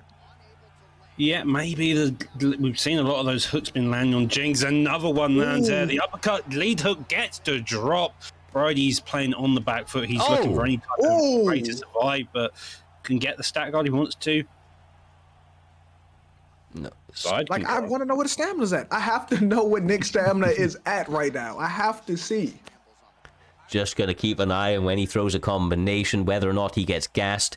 I mean, he just threw that, so he's got to be at least equal to Big Balls Ned. That's what I'm imagining at this stage. Obviously, it's all speculative, but he seems to be pretty content to pour on the pressure here, Doc, and trying to take the fight back. But he eats Digs down to that body and just whiffs his on that hook, so he couldn't get a double combo. The triple jab coming out. He knows that Diaz is going to have to be forced to move his head. Takedown attempt does get a defense edge, Jay, and look, we're back into these knees, and they're doing so much damage throughout this entire fight. Yeah. And also, I think Nick Diaz, I can't see it, but I think, oh my goodness, this may be That's over. it. Never mind, this may end. That's it. It's over. Yeah, it's over. That's it. Never mind. Forget everything I was about to say. It is over. Big Balls Ned finding the opportunity to turn it up once again here, Doc. Able to do it. And he gets his hand raised. Got to be feeling very, very good for himself. And the KIA boys picking up a big W here this evening. Fantastic job there by... I forgot his name for 2 seconds. Ned, that is the name I was thinking of. Fantastic job there by Ned. It's just his ability to work that body, work the stamina, the hooks every time, and then finally clipped him with that strike there at the end to get the finish when Brady got a bit too over-aggressive, expecting Ned to stay in the pocket, and just managed to find the shot there, Jay. Yeah, I don't know how you forgot his name. His name is Big Balls Ned. You can't forget that name. I'm not sure. Of all the names, bro. Of all the names, yeah. Mine went, nah, it's not going to happen. Well, with that being said, right, we have a crazy fight up for us next. A friend of mine and yours and everybody watching at home, of course, Mr. Humbledink, KIA's very own, is going to be taking on the streamer, the absolute phenom in the cage, the striking pedigree of Sick War is being put on the line up against Mr. Humbledink. I expect a big battle here. I know you know Mr. Humble, Jay, but do you know Sick War as well? Yeah, I know Sick War as well. Sick War is a very entertaining person and fighter. Forget just fighter. He's a really entertaining person. And like I told Humble last week, Sick War will knock his head off his shoulders. I was joking, but it should be a tremendous fight. And if I'm Humble, I got to take a deep breath because there's pressure on you. Your teammate just put on the show. So now it's up to you to carry that on. Well, once again, these guys, like you say, he really is going to be feeling the pressure up against a guy that he knows is dangerous, right? He knows that Sick War is a very, very dangerous opponent, watches his streams, I know, and has quite clearly fought against him a number of times.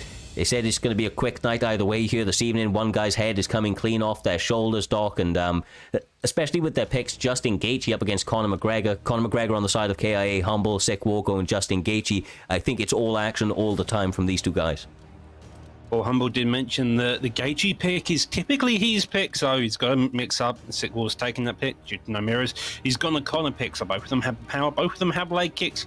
Gaethje may have a bit better leg kicks, but Conor can still kick for all it's worth. Sick War, we've seen in the past go 3 rounds, not gas out, and still put on one hell of a fight. Humble's looking for a quick finish, so it's bound to be a barn burner, to say the least there, Joe. Yeah, looking at this record, I'm about to bet the house on Sick War. I love you, Humble, but I'm about to bet the house against you. Talking about bets, make sure to get your bets in. There's only 3 seconds left. Is it going to be KIA, Humble, or Sick War? We are about to find out. It is in lightweight. Justin Gaethje on the side of Sick War, Conor McGregor on the side of KIA, Humble. Honestly, I know Humble jumped off just one fight before, so he probably just got one quick, sparring round in. Whether or not that plays a factor, I imagine Sick War's been putting in a couple of rounds. He's going to be coming into it fresh. So, I don't think that, especially with somebody like Humble, have both played him, Doc and Jay. He's not a guy that really needs much of a, warming up process. The guy is an active striker from the get-go. I mean, my first fight fighting him, I ended up getting tornado kicked, KO'd. So the man definitely has a talent for putting on some weird stuff. I remember correctly, I think Conor McGregor has a rolling thunder and a tornado. So who knows? Maybe we get a double rolling thunder knockout if we're really unlucky.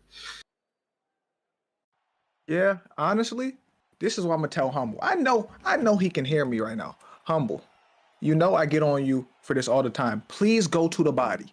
Because Humble has these spurts where he just never throws a body shot and he just head hunts. And it pisses me off so much. But this should be a great fight, though, Cyrus. This should be an amazing fight. Yeah, I expect big things from this one. A feinted head kick from Humble, early leg kick feint, lead hook attempt. Both guys really trying to poke, prod, and test their opponents here, Doc. Lots of head movements, lots of shots from all sorts of angles, trying to make their reads early. Well, we've already seen a feinted body kick way too close range there. Now we start to see a bit of the boxing, but Sickwar's already out that pocket. It seems like Humble's still going to make the reads. Be careful what he's going to throw, because otherwise Sickwar look like he's going to very capitalize on it early on here, Jay. Yeah, and also you got to keep in mind, if Sickwar starting off the match really fast, that's scary because he's a second round fighter. He usually calculates his opponent. He learned everything about them in the first round. Second round is where Sickwar is one of the best in the world. You agree with me, Cyrus? Yeah, no. From what I've seen, I know the guy is phenomenal after he's been able to make the reads, predominantly as he goes through those rounds. He's able to get better and better reads, and he seems to come to life. But I have to say, he's doing really, really well in this first round, Doc, and I think Humble needs to really dial it all together and maybe just start to let those hands go a little bit in order to get some of the damage back on Sickwar. Yeah, he's really doing a fantastic job here. The only issue is Humble, again, there you go, body straight. That's what you want to do. If Sickwar's going to put this pressure on, he's going to need to work the body in some way, just to get that cardio down, to make the shots more vulnerability earlier. A couple of jab straight slice straight down the line there as well. It seems like it's going to be a back and forth fight. It's just going to be a case of who gets the first advantage here, Joe. Yeah, but also if I'm Connor, you know what I'm doing? Connor has that body capoeira kick. If you throw that body capoeira kick, the hand plant spinning kick, if you hit him to the body, that blocks off every shot. You can't get punched while you're throwing that kick. So say you try to throw hooks or body shots, it doesn't hit you if you throw that kick. I did not know that, brother. I did not know that. So seems like he's got a free strike in his back pocket, but a lot of fundamental shots being thrown at the moment. Some calf kicks, lots of 1-2s, a couple of hooks behind them, and of course the favored overhand is always at the ready. Honestly, I think that this is a good pace. It's been a technical battle, kind of a little bit of a crazy pace as the spinning back fist lands out here, Doc, and now we're seeing Sickwar trying to pour on the pressure and capitalize on the Very nice. You say Sickwar's capitalizing. Humble now starts to put on the capitalization here, trying to throw every shot he can. The head movement just keeping him in this fight didn't allow Humble to get a knockdown, so that it pretty evenly matched with one stunt each here with a minute left of the round here, Joe. Yeah, I agree with you. But after he stunned Sickwar, it kind of went against him. As he was dodging and slipping them punches, it was taking a chunk of stamina out of Connor. And as we know, Connor does not have the best gas tank. No, definitely not. You can already see it starting to wade a little bit towards the last 30 seconds of the very first round as he goes to the body once again. But I have to say, Sickwar doing a very good job, and I imagine he's going to recover to the point of almost full leading into the second, Doc. They're still throwing, though, man. They're not wasting any time at the end. All the seconds in a round matter, it seems, to both of them. They both know they've got the power, so 1 second and it can all be over. It's just a case of who's going to land that big shot first. You mentioned the overhands. We saw a few of them come out with Gaethje. Maybe we see a couple with McGregor come into the second round, but so far they seem fairly evenly matched with a stun each. Yeah. Once again, this is where historically Sickwar gets his best work done. He's going to have a stamina advantage. His head health is a little bit worse for wear. That is something to point out. Humble did a good job of getting some damage off to the head health in that first round, but all to play for still as he lands a flurry. Well, rolling thunder included. Stun. Body kick there as well. Another body kick does get caught, evidently. Looking for a takedown. No, just wants to pin him against the cage just to get that pressure on. Trying to maintain that center octagon now that he's got stunned. He knows that the boxing and the damage of Connor is where he wants to go, but will he have to put it off, or will Gaethje come back?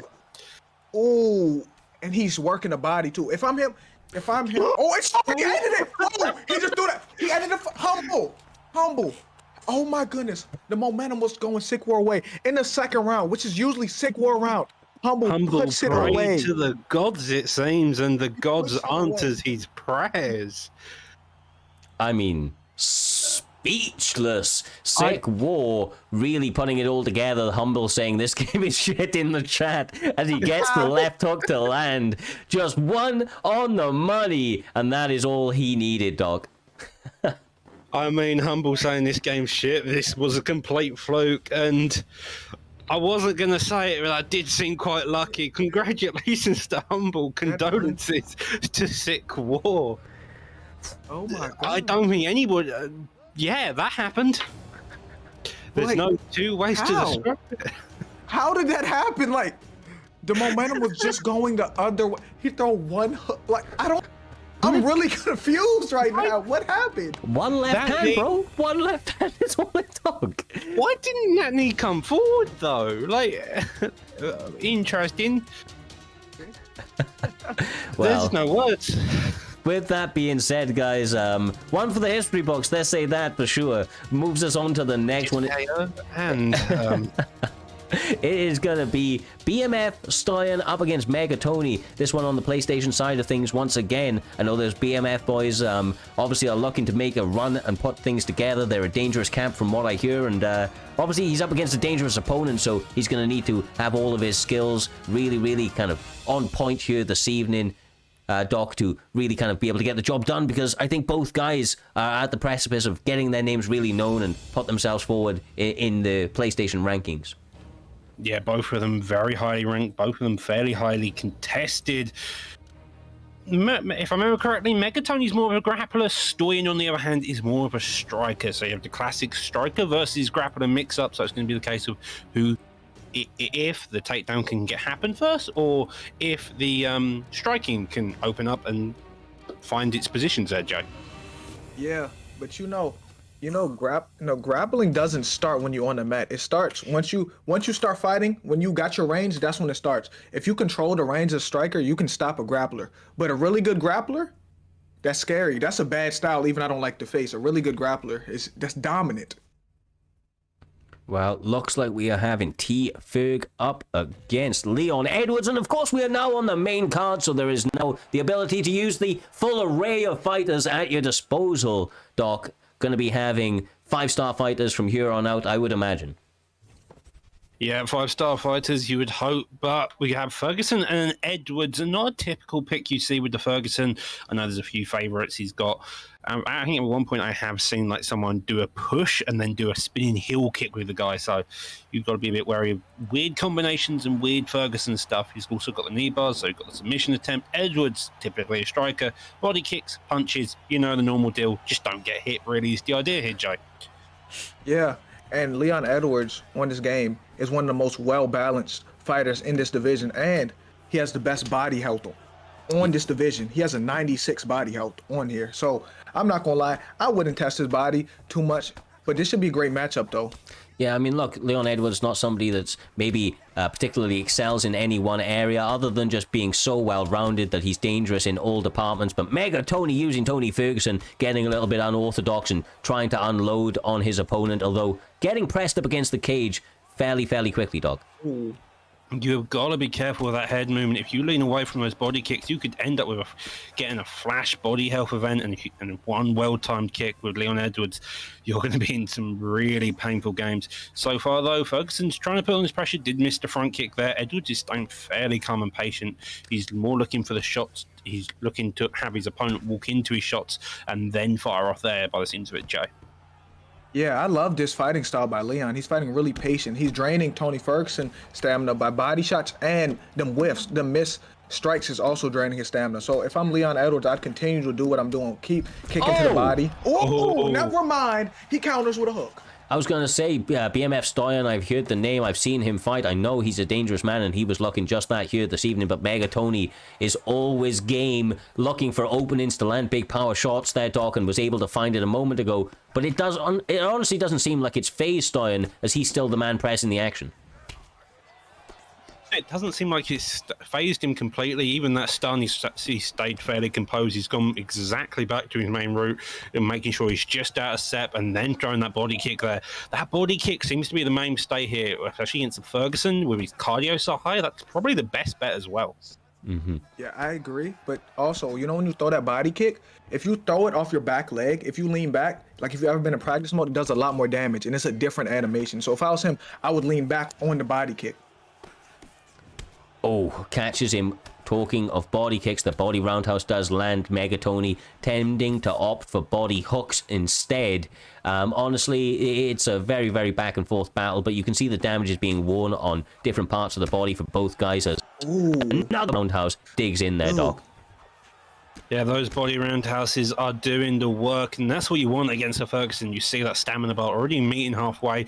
Leon Edwards is fairly low with stamina compared to the first round, but again, if you work those bodies early on, you're going to have a lot easier time working down the rest of the tower, and it seems to be the case. Running does catch one there with 30 seconds left here. Dime does get a takedown defended, though. Yeah, and also, if both of them are throwing body shots, but I think Leon's is working more because, Leon has a 96 body health, so he can take a lot more than basically anybody on this game, to be honest. Yeah. Ooh. Lovely little ending there. Looked like Leon was about to explode into a boxing combination. Sadly, doesn't have enough time with the round ending there, Joe. Yeah. Who do y'all give that round to? That round right there, who do y'all give that to? Ooh, it's a tough one, but I'm leaning Leon. I just think that he was a little bit more efficient, worked the body very nicely, maybe just got some of the better shots off. What about yourself, Doc?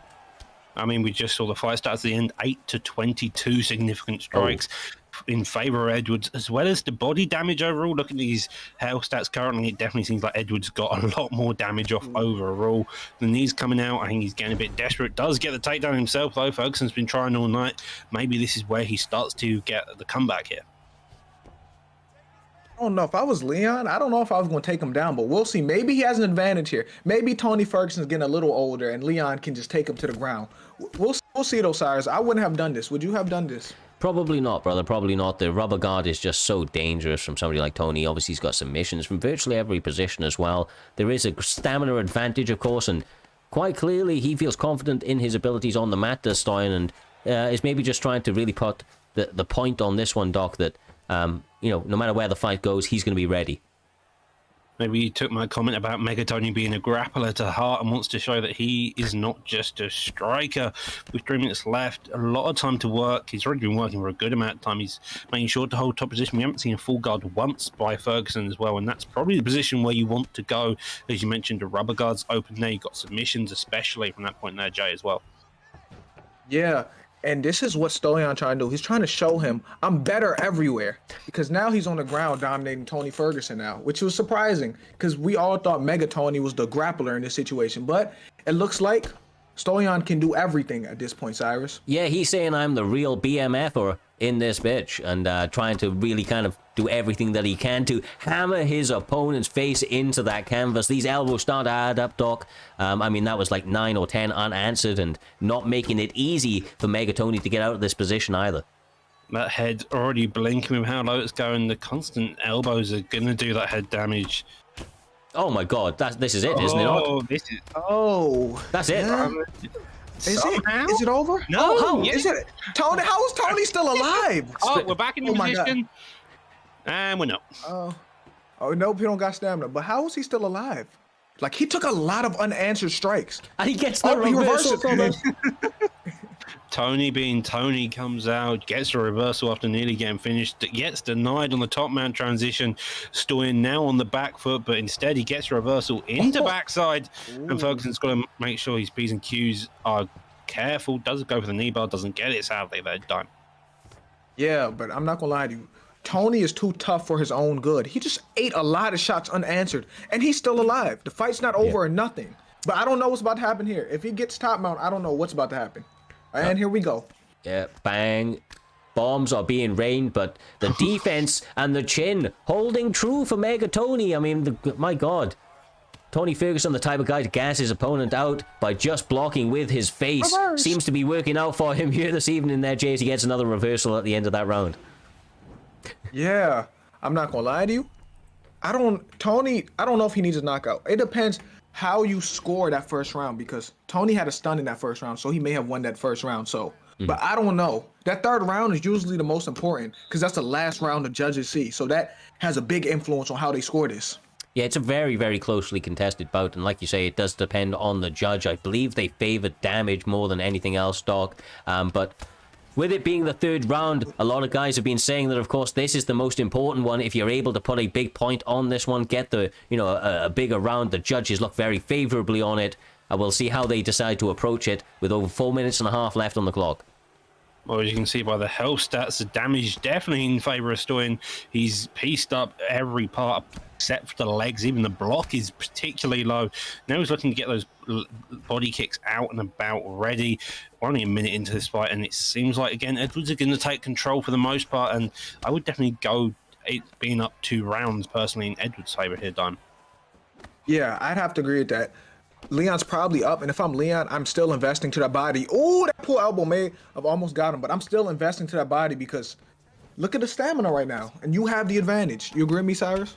Yeah, no, 100%. But I'm going to take this opportunity as he gets the rock to say, shout out to Humble, backing up the hype with the stun. Gives out a number of gifts within the community. We appreciate all the work you do, my man, as he's trying to hype up these guys and trying to push them on for a finish in these last 3 minutes, dog. Stoyan just trying to find any type of shot. Lovely block there by Megatoni. It just seems like Megatoni won't die. He has the chin of Tony Ferguson here, just always in the fight, never giving up, even low stamina. Ooh. Jesus Christ, Oh my gosh. You can't, oh my gosh, you can't make Tony Ferguson quit. You gotta beat the fight out of him. You can't make him lay down. Throw in the it's so towel, crazy. Jay. He's still alive. Why is his corner not throwing in the towel? Because his corner listen to him. They don't do their job. They're listening to him. The fighter, if you listen to the fighter never gonna want to give up. But someone got thrown in the towel. I can throw in the towel. Let me be in the corner, please, because this is getting nasty. Yeah. Leon is just surgically picking him apart. Yeah, Tony's body health is blinking non-stop. The stamina's lower than stamina there, Looney. It's brutal, bro. It's brutal. It's hard to watch, and Stoyan seems happy to play with his food. Let's see if it ends up biting him in the ass. I would imagine not. His head health's so high, he can basically do whatever he wants at this stage, and taking full advantage of it. A minute left on the clock, and he seems in no rush at all, Jay. Oh! Oh my god! Stutter step knee to the body. Like I said, he invested to the body early, so oh my god, that hurt me. Oh my god. That was gnarly as fuck. that was mean-spirited, and Stoyan said, I'm here for dominance, brother. I'm here for dominance, and that's what he got. Commiserations to Megatoni. We know he is a savage in himself, but look at that right there. The subtleties in the game, Doc. Stutter step, knee to the body. Already was he injured, but that was just the cherry on top. Yeah, the stutter steps is just about the small parts of your defense which would really open up any type of opportunity, counter opportunity, especially stutter steps, making sure that footwork's just on point to allow those openings as such with the knee there. That is correct, brother. That is correct. With all that being said, we will be moving on to the next one. I believe that in this one right now, we are going to be having Doc jumping back out of the booth. Appreciate you doing the cover work, my man, and all the work in the back. And we're having Mr. Humble jumping back in. He has recovered from that fight and is raring to go. So with all that being said, we'll move back in. Welcome back, Humble. Hope you're looking forward to the rest of this card, brother. Yeah, 100%. And, great fight so far throughout this evening at Primetime 50 J-Dime. It has been the Primetime guarantee of absolutely non-stop action-packed fights throughout this evening. And Stoyan right there, that was no different. I know that guy like the back of my hand. I've played him numerous of times.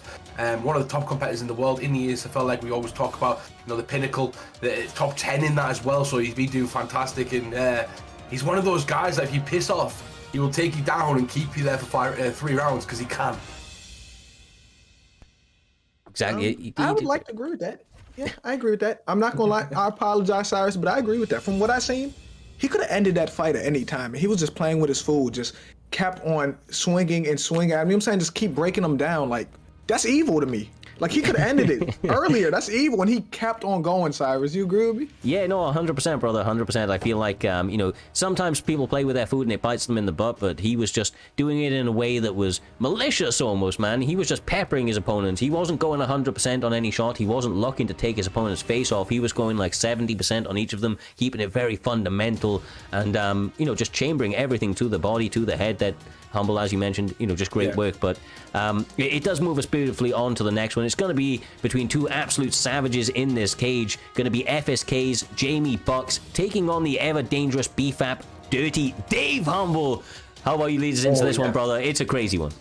Well, first of all, get your bets on, because I think you've got about 20 seconds left. But the Dirty Dave versus Jamie Bucks is going to be an incredible fight, and it's interesting to see Dirty Dave at BFAP. I'm not sure if I've mistaken some news there or if he's been there for a long time, but Dirty Dave, one of the best competitors over on the PlayStation side. I've had the pleasure of seeing that guy compete all over the world. He is one for the subtleties of this game. He likes the little, if you think Spooky likes the grappling, you should see Dirty Dave. Those two want to fight each other in the future. I know that because they enjoy what each other do, but he's going to be going up against a tough competitor in Jamie Bucks, number 11 ranked in the Xbox division at the moment at 3-2, and he wants to push himself into that top 5 to try and get himself ready for a title shot, and he's got a really tough task in the Khabib and Dirty Dave at the moment, Jim Dime.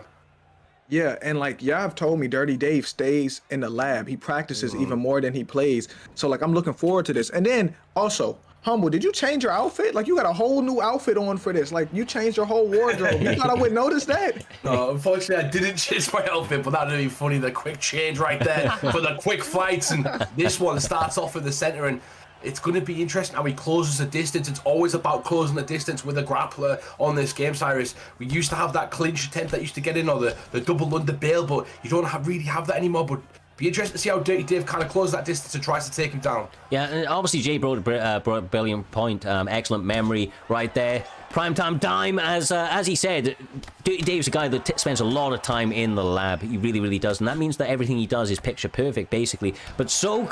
the same can be said about Jamie Bucks. The guy is an absolute savage on the feet and is also very, very diverse on the mat. So I feel like he's probably pretty comfortable no matter where the fight goes here, Jay. Yeah, I'd agree with you on that. But I'm not going to lie, Khabib need to shoot soon. Like, Khabib looks comfortable on the feet. It looks like he's been working his striking since he's been retired. But there we go. There we go. Oh, he denies it. Great takedown defense. Huge takedown defense right there as he catches him with an uppercut as well. It's not so much just about the takedown defense, Cyrus, but how you hurt your opponent during that vulnerability of the takedown defense, because a few of those can kind of impact over the course of a fight. It can completely change the outcome towards the end and swing things in your favor with health and stamina wise. Exactly right, brother, exactly right. These guys honestly are going hell for leather right now. The flying knee attempt from the Eagle answered back with a couple of flurries from Jamie Bucks. Honestly, tit for tat at the moment there, Jay. Very, very much a very closely contested bout. I'm telling you, Khabib retired and worked on his striking. I'm telling you right now. You see him, the head kick? You see Khabib? Yes, the boxing sir. Don't look bad right now. You see him? Looking good, brother. Looking good. And we seen a flying knee attempt a second ago, and just like my good man from A55 says, a flying knee with the grappler is like a man looking for water in the desert sometimes. It can be a sign of desperation. You've got to kind of mix it up, but at the same time, he's got him on the floor right now, and this could be big. This is the round he reads patterns. Dave can kind of try and get some work in, but he's going to have to try and close the gap, Cyrus, on the lead that Jamie Bucks kind of had. Yeah, for certain, brother, for certain. But this is exactly what he wanted. He's got a minute left to work as well. And Dirty Dave, man, a patient-ass fighter. This guy will, quite happily just work at little bits and bobs. He knows that everything will accumulatively add up over the course of 15 minutes here, Jay. And honestly, look at the way he's moved forward, just bit by bit, step by step, finding himself in side control and now getting top mount. I'm comfortable here if I'm Dirty Dave. This is where you want Dustin. Because remember how Khabib beat Dustin the first time. Remember that rear naked choke. But listen to me, I'm perfect here. This is my territory. I've been grappling my whole life. This is where I want to be if I'm Khabib. I was grappling bears. He didn't grapple bears with me. He wasn't in the gym with me shooting. I was grappling bears. He wasn't. 100%, and he's starting to read those patterns, but sometimes I've got to kind of take someone's strength, which is the patience of Dirty Dave, and also look at, is that a bigger weakness as well sometimes, Cyrus? Because at the end of that round right there, as we've seen in many other fights, the the sort of reversals, the amount of damage that he could have landed could have been astronomical. Instead, he chose to kind of replant, he chose to kind of break his opponent down, and that was a very close round in that essence. He could have tried to seal it right there, but chose not to. Yeah, exactly. We'll have to see how that plays out. Like I said, I do feel like he turns it up over the course of a fight, and he's definitely becoming a little bit more active on the takedown in this second round there, Jay, instantly securing it and finding himself in full guard within 30 seconds of the second round. Yeah, like I said, this is exactly where Khabib wants to be. He can do this all night. This is his bread and butter. Dustin has to find his way to his feet somehow, because Khabib will do this all night. Nice work right there. Goes for the transition to get back on half guard and gets denied. And this is where Dave's going to thrive, because he's built up his grappling advantage. And it looks like a panic is setting for Jamie Bucks as the ground and pound surely is about to lay down as he builds some grappling advantage. Right, you see right there, the top of the bar, the blue, if you're new to this game, the ground and pound is starting to rain down onto the eyebrows of Dustin Poirier, and the scramble is set in, Cyrus. Yeah, that was absolutely brutal, and he is only starting. Over 3 minutes left on the clock. The defense holding pretty good of Jamie Bucks. He gets the reversal, Jay. Dustin with the reversal. Hey, Dustin been working his grappling. Like I said, he's tired of what was happening last time. He's tired of what Charles Oliveira did to him. He's tired of what Khabib did to him. You agree with me, Cyrus? Yes, sir. He said, I got that jits, but he gets reversed himself. It's going to find himself in full guard now. Is Khabib, and the rubber guard is going to be available, but it is quite clearly watched like an eagle from the Khabib. Made sure that he was all over it and stopped that very, very quickly. If you look at that stamina as well, Dave's kept it very high throughout the round. He's trying to chip away his opponent. He's looking for scrambles. He's looking for his opponent to get overzealous and panic. And that's where he lands his big moves. That's where he lands his maximum vulnerability. He is trying to get the animal to try to get away, and then he's going to drag it down slowly, drag it down slowly, drag it down slowly, until it gives up J-Time. And that's an exhausting process that he's going through right now. Yeah, and like I said, it seems like Dustin has been here this whole round. Ooh, the crucifix too. This is ugly. This may get ugly, guys. Right here, it may get ugly. If he can't get out, it gets ugly. Yeah, he was able to get into a slightly better position, but still not out of the woods. Side saddle, not fantastic. Neither is side control, as once again Khabib looks to rain down elbows and trying to fish over for that top mount. Honestly, Jamie Buck's doing a good job of staying active on the mat, but he has basically spent 3 to 4 minutes of this round on the mat. He's got 35 seconds left on the clock, Humble. He's got to go hell for leather. Yeah, definitely, and this could be another mistake, because he could walk straight back into another takedown, and that's demoralising essentially. Or he could try and steal this round, which is where I was talking about Dirty Dave, and could be a weakness, because big shot. Beautiful work, beautiful combination. He tried to pull. Walks into an uppercut though, J Diamond. He tried to catch him lacking. He tried. Hey, Dustin, that's Dustin Hail Mary right now. That pull elbow, he's trying to get him with it. He's trying to take his lights out with that. Yes, sir. He's worked on those hands, like I said, man. There was Rocky montages leading up to this one for Dirty Dave. He was not punching heavy bags. He was punching slabs of meat, and looking good is he here this evening, both with the grappling and the striking, Humble. He had a bit of adversity in the very, very early going of the first round, but quite clearly is finding his footing as the seconds are ticking by. Yeah, and it's all about the closing the distance, as we talked about, and I mentioned about in the first 30 seconds of this fight. It's about finding your way in to the pocket, essentially, so you can shoot for that takedown. If you ever go to a wrestling practice, you ever go to any sort of judo, you have to close the distance on your opponent. But beautiful work from Jamie Bucks. As Dirty Dave goes in, he gets caught with a beautiful combination. Oh, Khabib with the striking. I'm telling you, Khabib has been in the lab working his boxing. Y'all said he couldn't strike. That's what y'all said. Khabib has been in the lab. He is becoming an elite striker as well. Pause, J-Time, because the grappling opens up the striking. We've seen it against Conor McGregor. It's such a problem that Jamie Bucks has got to worry about it constantly, that it opens up the hands. You forget about it. All you care about is not getting taken down right now. I agree with you 100%. Like that's always in the back of your head. He can take you down, and that's a good thing to have in your back pocket. These guys really just trying to get into the matrix, pulling, leaning, slipping at a moment's notice. Big shots being thrown on both sides of things as well here, Humble. I feel like one is all it's needed to connect as he leans into that lead upper. Yeah, and it's better to kind of have a a chaotic fist fight with Khabib than it is to be sat in side control or crucifix or on your back, getting peppered off the floor with little strikes here and there until you land some big ground and pound. Because you've got a better chance of winning, even though he's getting caught a lot. He has been rocked, he's got knocked down. He's got a chance right now to kind of put Dirty Dave out there, and this is kind of uncharacteristic at the moment of Dirty Dave, J-Dime. Yeah, maybe Dirty Dave has gotten a little comfortable with this lead he has right now. But if I'm Dirty Dave, put Dustin where he uncomfortable. Put him back there on the mat. He didn't just that. He puts him back to the mat, Cyrus. Best takedown in the game was that right hand right there, able to connect and put his opponent straight on the mat, now able to capitalize. Jay pouring on the pressure. I imagine that this is 1 minute 30 for Jamie Bucks that he's probably not going to forget for a little bit of a time now. Hey, did you see that overhand from hell that Khabib threw that put him down? That was an overhand from hell. I'm telling you, Khabib been working the boxing. Then he has the wrestling too. He is close to a perfect fighter. You thought he couldn't lose before? Oh, he can strike now.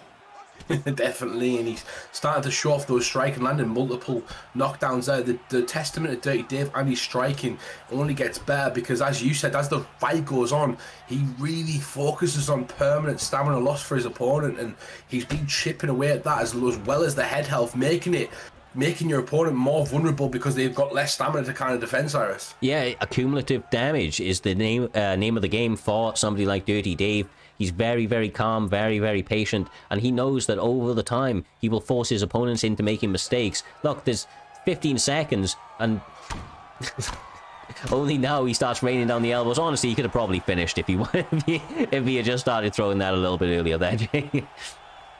Yeah, but Khabib called me before the fight, and he said he didn't want to finish him. He didn't want to hurt Dustin in front of his wife and family. That's what he told me. Well, beautiful work right there for Dirty Dave. He comes back with a bang as he just beat number 11 competitor in Jamie Bucks, and he will be happy. He will be celebrating. Like you said, there's a lot of mutual respect between them two, a lot of fights that they've had against each other, but very similarities in the Xbox season between Dirty Dave, Cyrus, and then on the PlayStation side with Spooky. So, you know, this is between them two, we've had some treasures tonight with the grappling and the full mixed martial arts, but it looks like we're going to be moving to the PlayStation side again, as we're going to have an absolute beast of a fight with Moolah versus Assassin's War, and the Assassinano War anyway, and this is going to be a brilliant fight, Cyrus.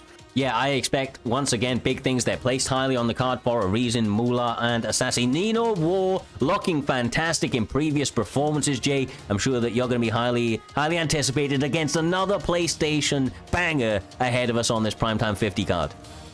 You know I love PlayStation players. You know, PlayStation, that's my favorite side right there. That's the best side of me. So every time I see PlayStation people fight, you know I get a little biased. For sure, brother. Looks like we're having Israel Adesanya up against Marvin Vettori. Answer me this here, Humble. I'm assuming Assassinino is going to be trying to obviously get this fight to the ground, right? How is Moolah kind of in the defensive grappling realm? Oh, he's very, very tricky competitor. He's one of them competitors that can kind of mix everything together. He's got a bad boy reputation, and we know what that means amongst the community. A very fantastic and a very well-versed fighter, but he likes to use sort of building that stamina advantage by using those tricky techniques, and that's exactly what he's going to have to do as the forward pressure and the bulldog style of Vettori is going to be coming at it, because we know that Israel Adesanya is great with his counter-striking, but if he gets pressed with that boxing, he struggles to defend it. And his grappling's not the best yet, as well. I know he's one of your favourite fighters in real life, but he has been held on the floor a few times against other people. Yeah, well, let me get this. Let's set this straight. He's been held down by someone at 205 pounds, okay? But let's not... All right, but let's talk about this. Marvin Vettori's fighting Izzy for a third time. Like, he just got another title shot for real. That's number 3. Yes, sir. Double jabs to the face. Man, honestly, with this one, man, if you're Marvin Vettori, you've got to be swarming, right, Humble? You've got to be in his face, cannot allow him to kick, but that allows Izzy to really, really start plastering you with bodywork with knees and the like. Yeah, like we always talk about, we talked about it last fight as well, closing the distance depending if you want to grapple or you want to counter box or put that forward pressure onto him so he can't really set and throw a kick. If you crowd a kicker And what that means is if you get in their face as they're about to throw a kick, you take away the space they need to throw that kick. That's where Izzy's got to mix it up. He's got to get nasty with the elbows. He's got to get nasty with the knees and the clinch. And if he feels like he's in a bad position, he's got to be a ghost. He can't be there when Assassin War's coming forward and throwing those strikes. A beautiful takedown right there. Nice veteran savvy from Moolah.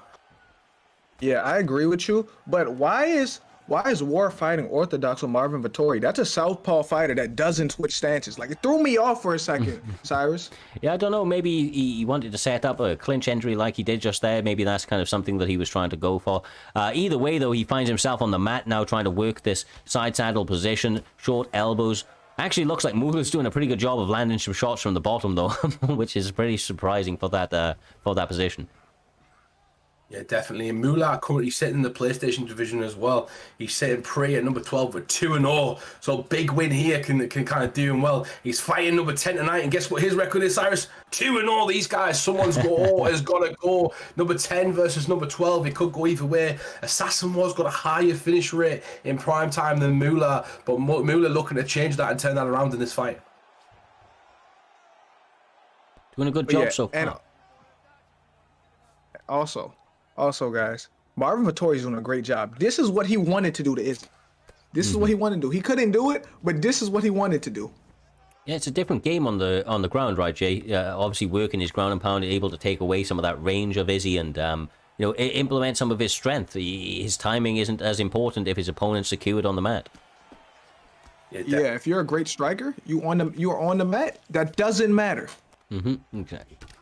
Unless you are Nico Price.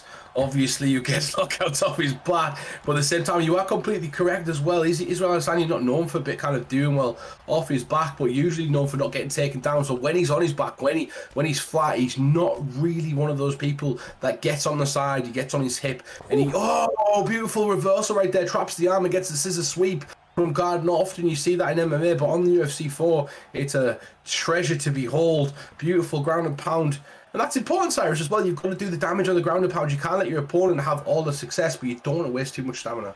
Yeah, exactly right. There's only a couple of seconds left in that round, so he was more than content to just absolutely open up with some combinations, try to get some more significant strikes, because he knew that he lost in terms of top control, Jay, but he landed more significant strikes, as the stats suggested just a minute ago. Yeah, exactly. But I like the way Marvin was fighting. His wrestling was actually working. Unlike in real life, it was actually working. I don't know. He's been in the lab. I'm not gonna lie to you. Like, Marvin Vettori has the blueprint to beat Izzy. He just can't never execute it. And right now, he's doing a way better job than I've seen him doing both his fights with him. Beautiful work. Interesting to see how the adjustments will be made, Cyrus, because we know adjustments make kings on this game. And that's exactly when an adjustment comes right there. Switch to a head kick. It goes high. One of my favorite combinations. Moolah showing what he's all about in this PlayStation ranked fight. God damn it. Well, that's the reason he's got a high finish percentage. The guy can absolutely uncork with combinations, Jay, but wasn't able to stop the takedown from Assassinino War, who now finds himself in top control with over 4 minutes to work. That's a lot of time, brother. Yeah, those were some beautiful strikes from Izzy, but now we're back on the mat where your striking does not matter. You being a great striker does not matter. This is where Marvin has the advantage, and he can't just lay on him. He got to do a lot of work. He got to ground and pound him, because just control is not enough for him to win this round. He lets him get back to his feet, though. He's starting to ride him and make Izzy carry his weight. Jumps on the back. Izzy gets a bit of body damage right there as he slams Marvin Vettori back onto the mat, and he's got the back sitting here. We just a reminder, Primetime crowd, you can't go for that rear naked because we do follow the ESFL rules, but ground and pound is overly due as he starts to raid down, but the stamina not quite there, Cyrus. Not quite there, but able to recover it right now. There's still a lot of time to work, man. I feel like he's been calculated in this ground pursuit, and just riding out positions, looking pretty good here, Jay. Yeah, like I said, Marvin's doing a good job, but he got to do some damage this round, because that's true. Izzy already stunned him twice, if I'm not mistaken, in that sequence. Yeah, it stunned him and dropped him, right? It was just like an absolutely crazy flurry. So I think you're absolutely right, needs to pour on the pressure. But now they're back on their feet, and this is going to allow him to get back into his realm out here, Humble, as he's really utilizing that jab very, very well. Sorry, tongue-tied.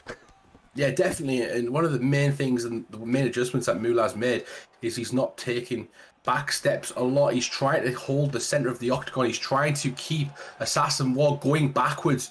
If you're going backwards, it's hard to go forwards for a takedown, and that's the philosophy for Mulah at the moment as Assassin War.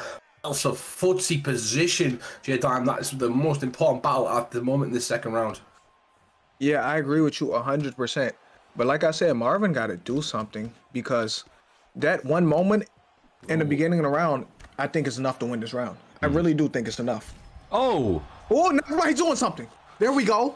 45 seconds left. He's got his opponent pressed up against the cage. His body is now rocked.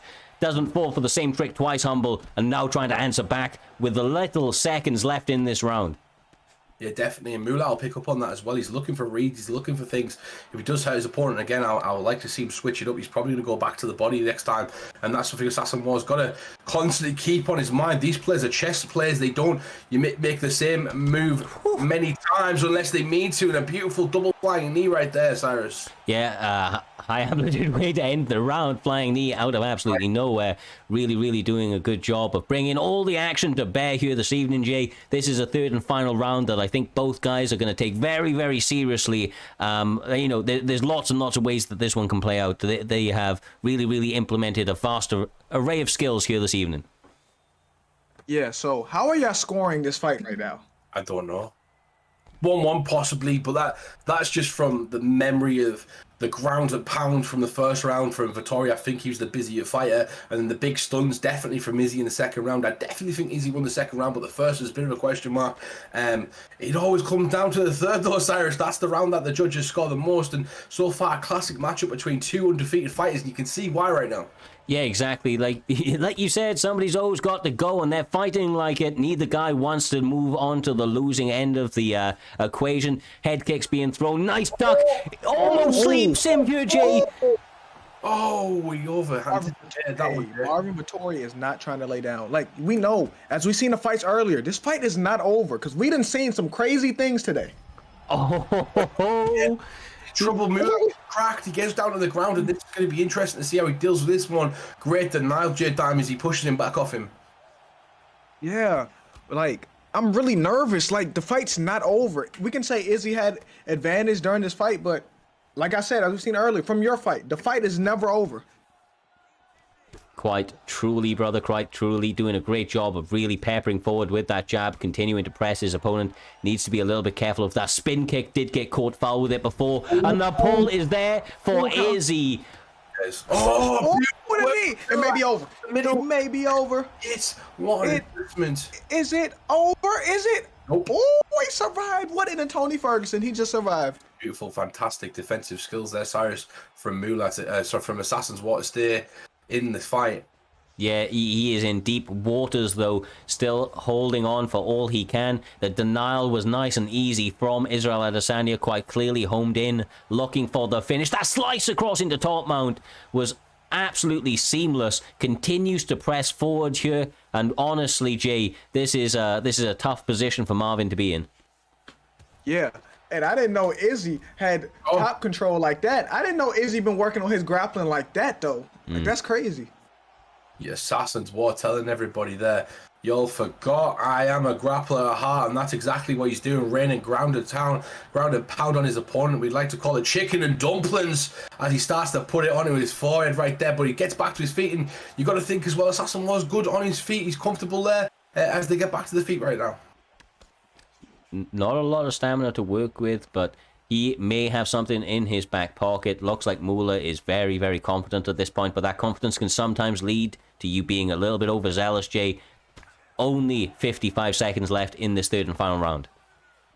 Yeah, but also, Who's winning? War has to do something. Marvin Vittori has to do something. I think he got something in his back pocket, though. With these 30 seconds left, he got something in his back pocket. Wait. Oh! There it is, the big back pocket head kick right there. He needs that right now. 20 seconds left, and these two are fighting for their lives. As he goes back through J-Time, and this could be it, as you said. Both guys putting it all on the line. You can see how much this means to them on their 2-0 records. Oh, there we go. There's the back pocket. That's what he had in the back pocket. He had something waiting. I told you. I don't know how. How? That's good fight. That's a great fight. Oh my goodness. Hey, 1 second. that was 1 second left.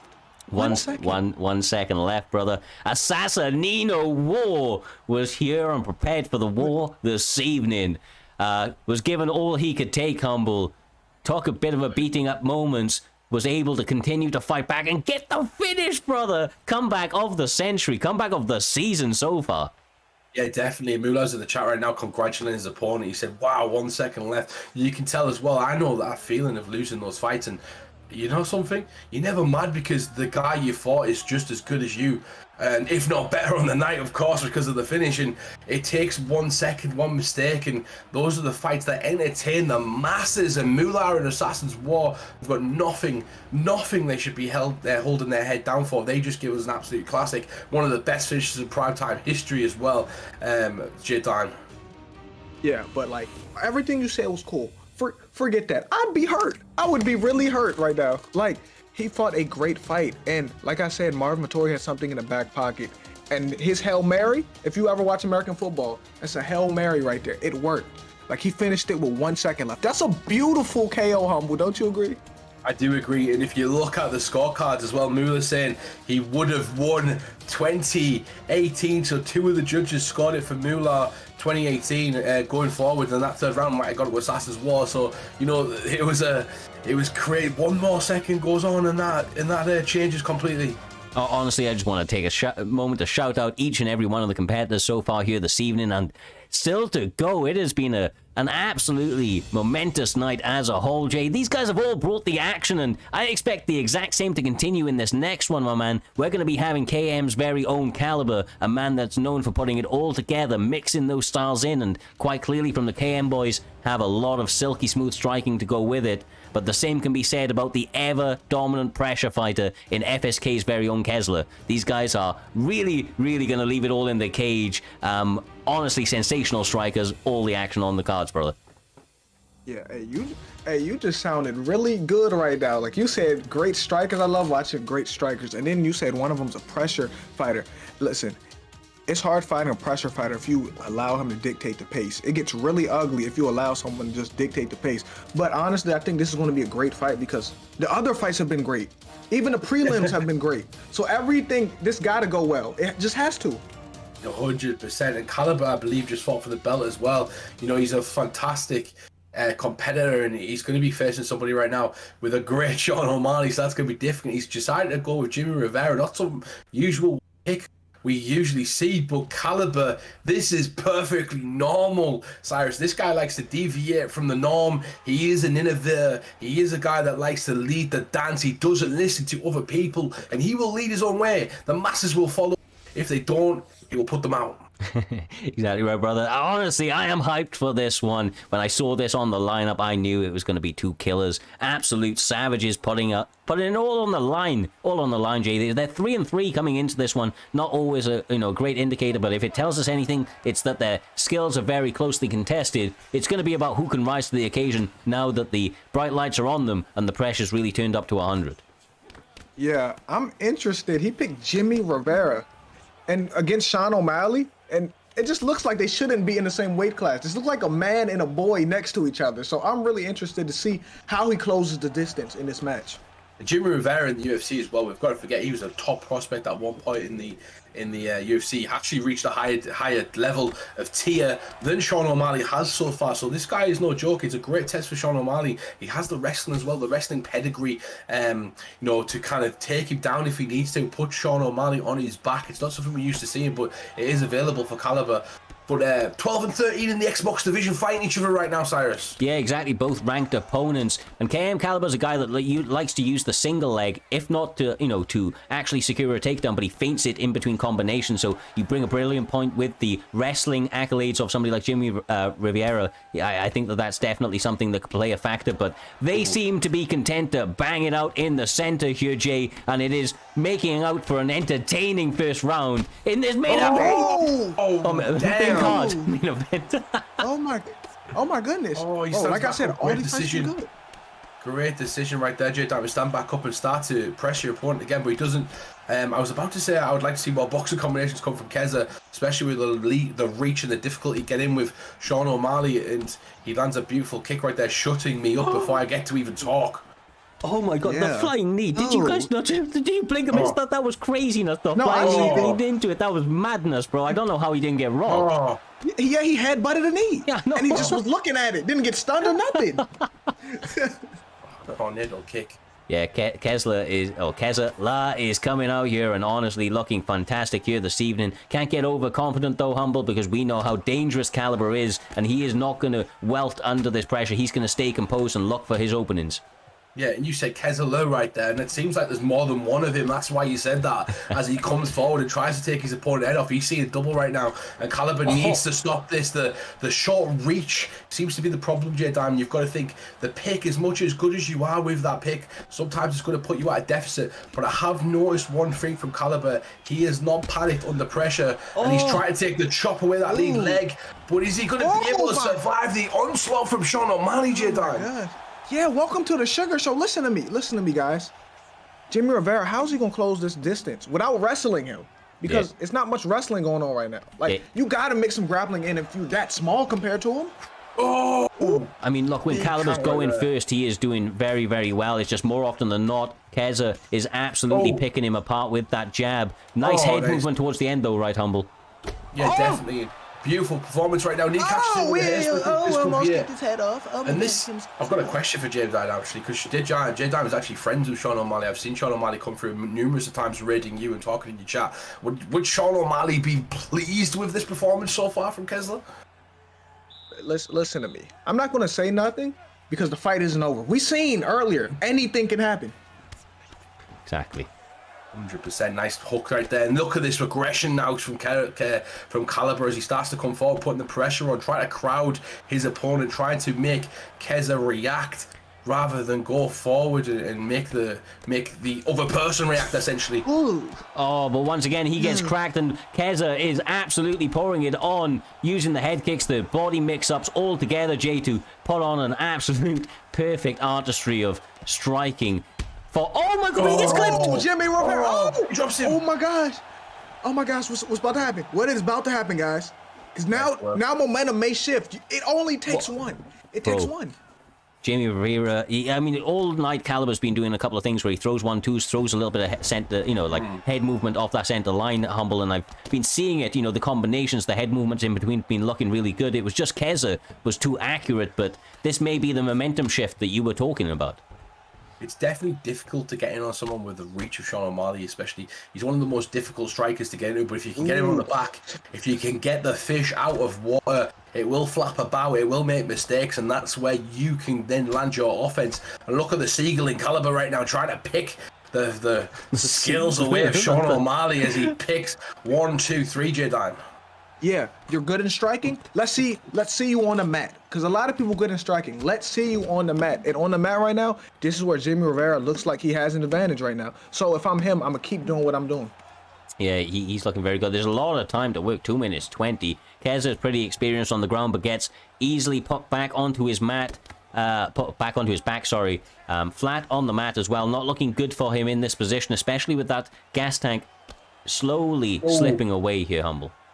Yeah, definitely. And he's going to try and get the advantage. If not, when they get back to the feet, if you can kind of take away some of your opponent's head health, if you can take away some of that stamina, when you eventually do get back to the feet, which might not happen, you're going to even out that sort of strike, and you're going to help yourself close the distance, because you're going to be able to take a few more shots to close the distance and give a few, take a few, sorry, than when you need to give them, and then you'll do some damage as well because their head health is already low. J-Dime. Yeah, I agree with you 100%. And like I said, how are we scoring this round? Oh, hold on. Jimmy Rivera's coming back. Oh my gosh, is he going to end this? Will this end here? This is Jimmy's round. This is Jimmy's round. What a fight. We asked the question, he answered it on the second. Now he finds himself once again in top control, Humble, 40 seconds, and it looks like the ground and pound's going to continue. Oh, this is big, and he could finish it right now. The stamina was low from Sean O'Malley there. He needs to be careful. 25 seconds. He needs to weather the storm, try to get back to his feet and do some damage. At the moment, though, Caliber is starting to chip and prod and poke and just try and destroy his opponent, J-Time. Yeah, Jimmy Rivera, if I'm him going into the next round, I am really confident. I'm really confident going to the next round. I don't know if he needs to finish, though. I don't know, because Sean may have still won that round because I feel like Sean dropped him a few times. But I'm really confident, though, I can finish this fight because that end of that last round showed me a lot from Jimmy Rivera. Ooh, nice sidestep coming forward right there. He sidesteps the straightforward attacks from Keza, and he's going to struggle to get inside again. He needs to use that reach, Cyrus. Yeah, that jab is definitely what he needs to go back to using, and he lands the hook, trying to get nice. fully capitalized here, Jay, but once again, Caliber just staying very composed, using his own head movement and cracking him. Caliber, because he knocks him out. It's over. It's over. It is over. They have to jump on top of him or nothing. It is over, bro. Today has been nothing but bangers. Wave it off, brother. Wave it left, off. Right and center. Just like Johnny Walker went down right there. He went in such awkward fashion, just completely timber as he went down, Cyrus, and hits the mat, and the dust flies up off the ground. The referee calls the fight, and what a fight it was between Caliber and Keza. Yes, it was. Yes, it was. And it's honestly, like I said, the primetime guarantee is a real motherfucking thing, people. If you didn't know, you know now. The action continues, fight after fight. We're about 15 fights deep at the moment, and these guys still are keeping me on the edge of my seat, Jay. And I expect the same to continue in this next one. PlayStation is the division, is the console, if you will. Kev L and Poirier War, as he's got his name on you here, also known as Trials_War, are the competitors ahead of us. These two guys are incredibly high-level players who are going to be really, really leaving it all on the line. They're up, on this point of the card for a reason. They've been doing very well on the PlayStation rankings and are trying to put themselves that one step closer to obviously challenging for the belt, whoever it is, at the end of this evening. Yeah, definitely, indeed, man. These two are going to kill each other as time. Trials is 2-0 at the moment, and that's a very important fact right there. We've seen some 2-0 guys right now, and Johnny, he's been great all season. I also believe he is also 2-0, so there's been a few guys tonight that have been matched up together. We wanted to get some contenders coming forward, and that's exactly what we're going to have at the end of this fight. Like I said, somebody's O has got to go. Yes, sir, man. Yes, sir. Iron sharpens iron. These guys, have to go through the gauntlet in order to get themselves really recognized, put themselves in a position for infamy. That primetime gold could be at hand for one of these guys in the near future, Humble. And with that sort of pressure, you've got to imagine that the nerves are real going into this bout. Yeah, and I did make a mistake as well right there. I said Johnny was 2-0. He's now 3-0. Oh, so yeah, exactly. He's number 6 in the division at the moment. We're knocking on the door. Yeah, get it right. You missed the number. I apologize right there. He is turned into a SWAT team. He's got the bulldozer at the door ready to knock it down. And in his way is one of the best competitors in the world. Trials War himself, also known as Poirier War. He loves to simp that character. He is a real big fan of Poirier, and he's going to try and put it on the Conor McGregor. We know the history between these two, Cyrus. We know the storyline between these two. It is a grudge match. This is going to be an incredible fight, and whoever comes out on top of this one, I'm incredibly excited to see in the future. Oh, 100%. Both guys have a very, very bright future within Primetime MMA, especially if they continue to put on performances as they have in their recent bouts. But Conor McGregor, Poirier, an excellent matchup. As you said, Poirier War, or, he's going to come in here and probably try to attack that leg, Jay. You've got to imagine that this first round is the roughest one for him. We know how dangerous Conor is out of the gates. Yeah, you gotta weather the storm and kind of take the steam out of the punches, because Conor punches track you sometimes too. Even if you dodge, sometimes they still will hit you. And also, Humble, you know who I want to win. You know. You already know what I'm going for.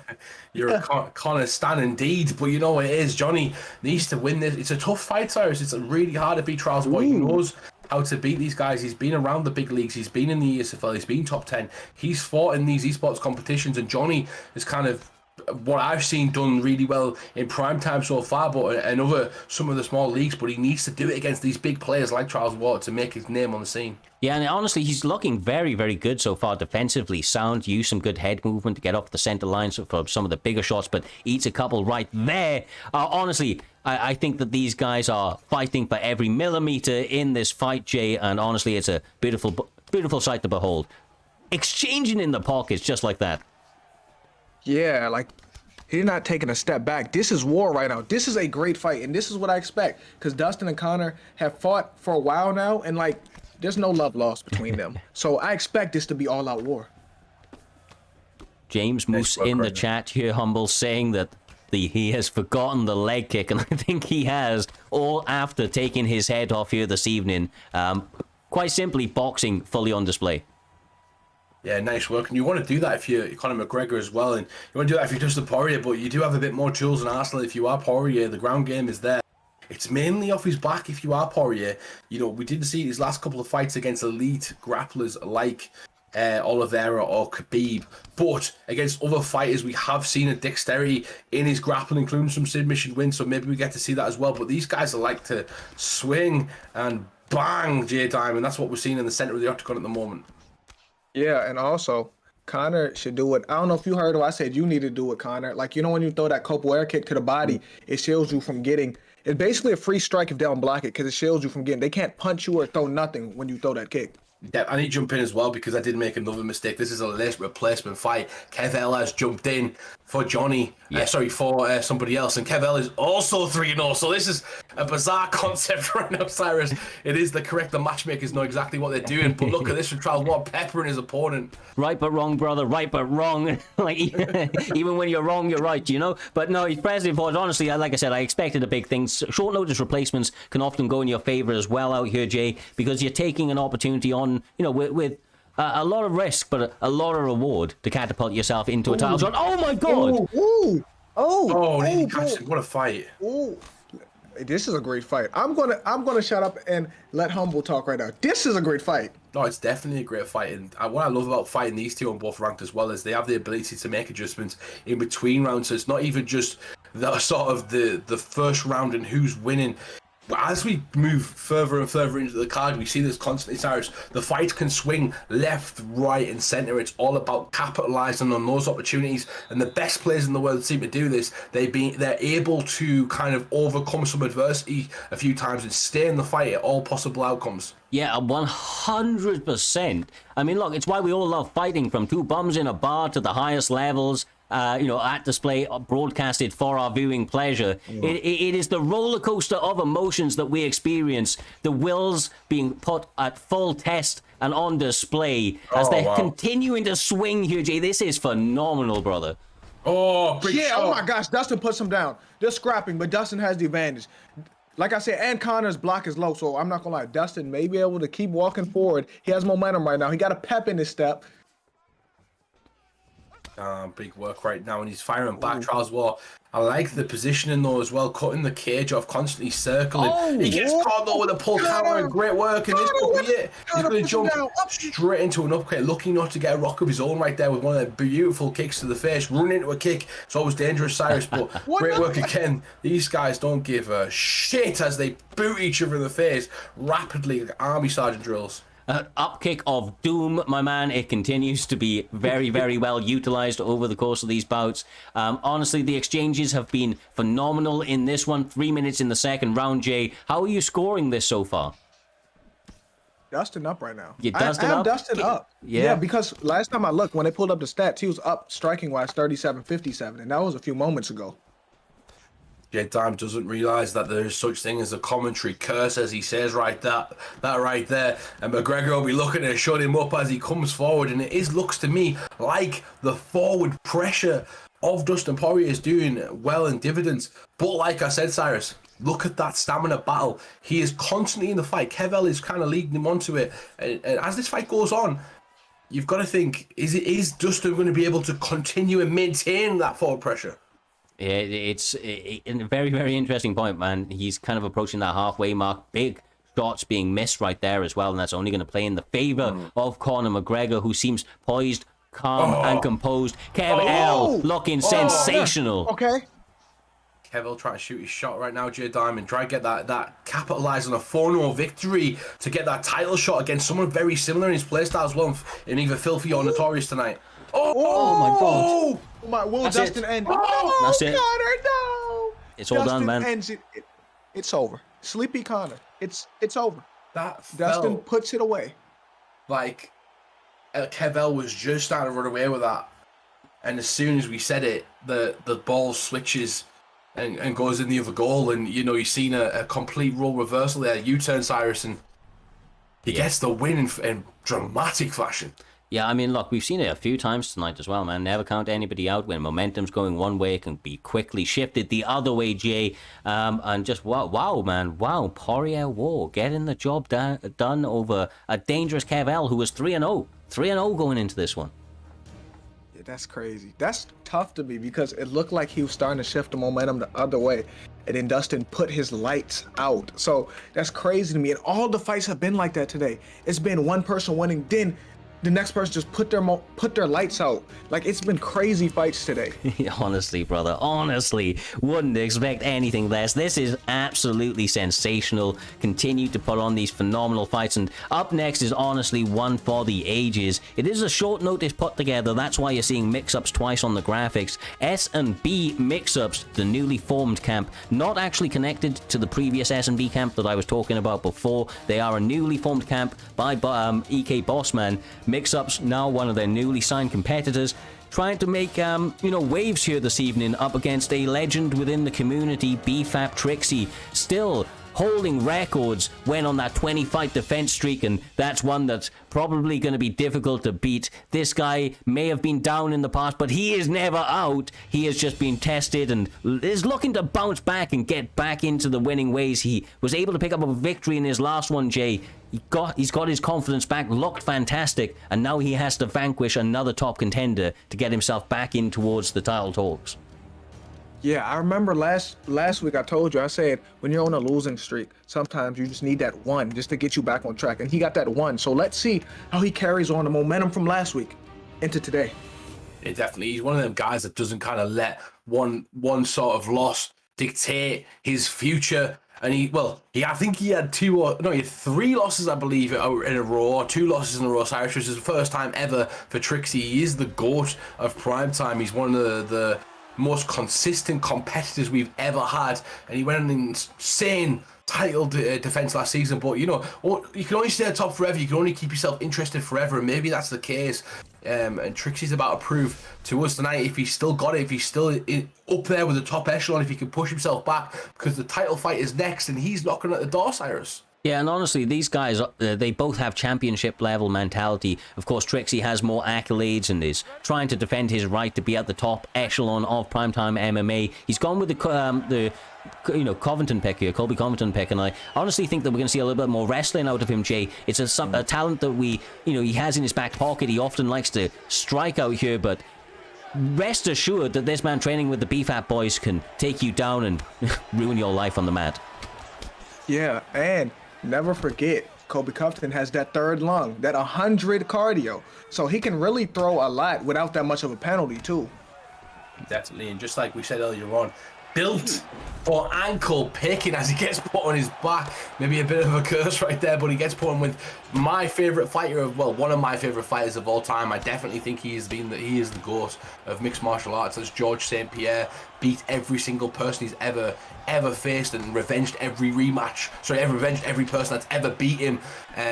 Before Khabib, there was George St. Pierre, and that's exactly what we're seeing right now with Trixie. I do like that pick. Sorry, with mix-ups. Yeah, he's looking really calm, composed, working that jab, checking the leg kick. Seems like he feels like he has some answers here this evening as he feints the single leg as well. This is some beautiful work, although Trixie is trying to make it very, very dirty out here, going for those clinches, working a lot of shots in the inside, Jay, and I think that's going to be something that's going to really play in his favor if he's able to be defensively aware and mitigate some of that damage. Yeah, I got a question for y'all too. Do y'all think that Colby Covington is starstruck right now? He's going against the welterweight GOAT, and I would be starstruck if I was him. It's a difficult fight, but you've got to let that go. You've got to get in his face, just like Johnny Hendricks did, and many people thought he won that fight. You've got to put it on GSP. You can't let him get going. You can't let him think. He's an overthinker, essentially. He's one of them fighters that likes to pick apart and technically break down his opponents, with the likes of John Danaher, with the likes of Faraz Sahabi in his corner, and such great teammates. We talk about all the time. It is his middle name. Chaos is the key in this one, and that's what we're going to need to see if you want to mix it up against GSP. Exactly. I mean, look, GSP does have a man that quite literally has never taken off his rash guard in his corner. So if there was anybody, if there was anybody that was going to help you on the mat defensively, it's going to be that man right there. But he is in a bit of a world of pain right now. Colby Covington doing the goddamn thing with the wrestling smash.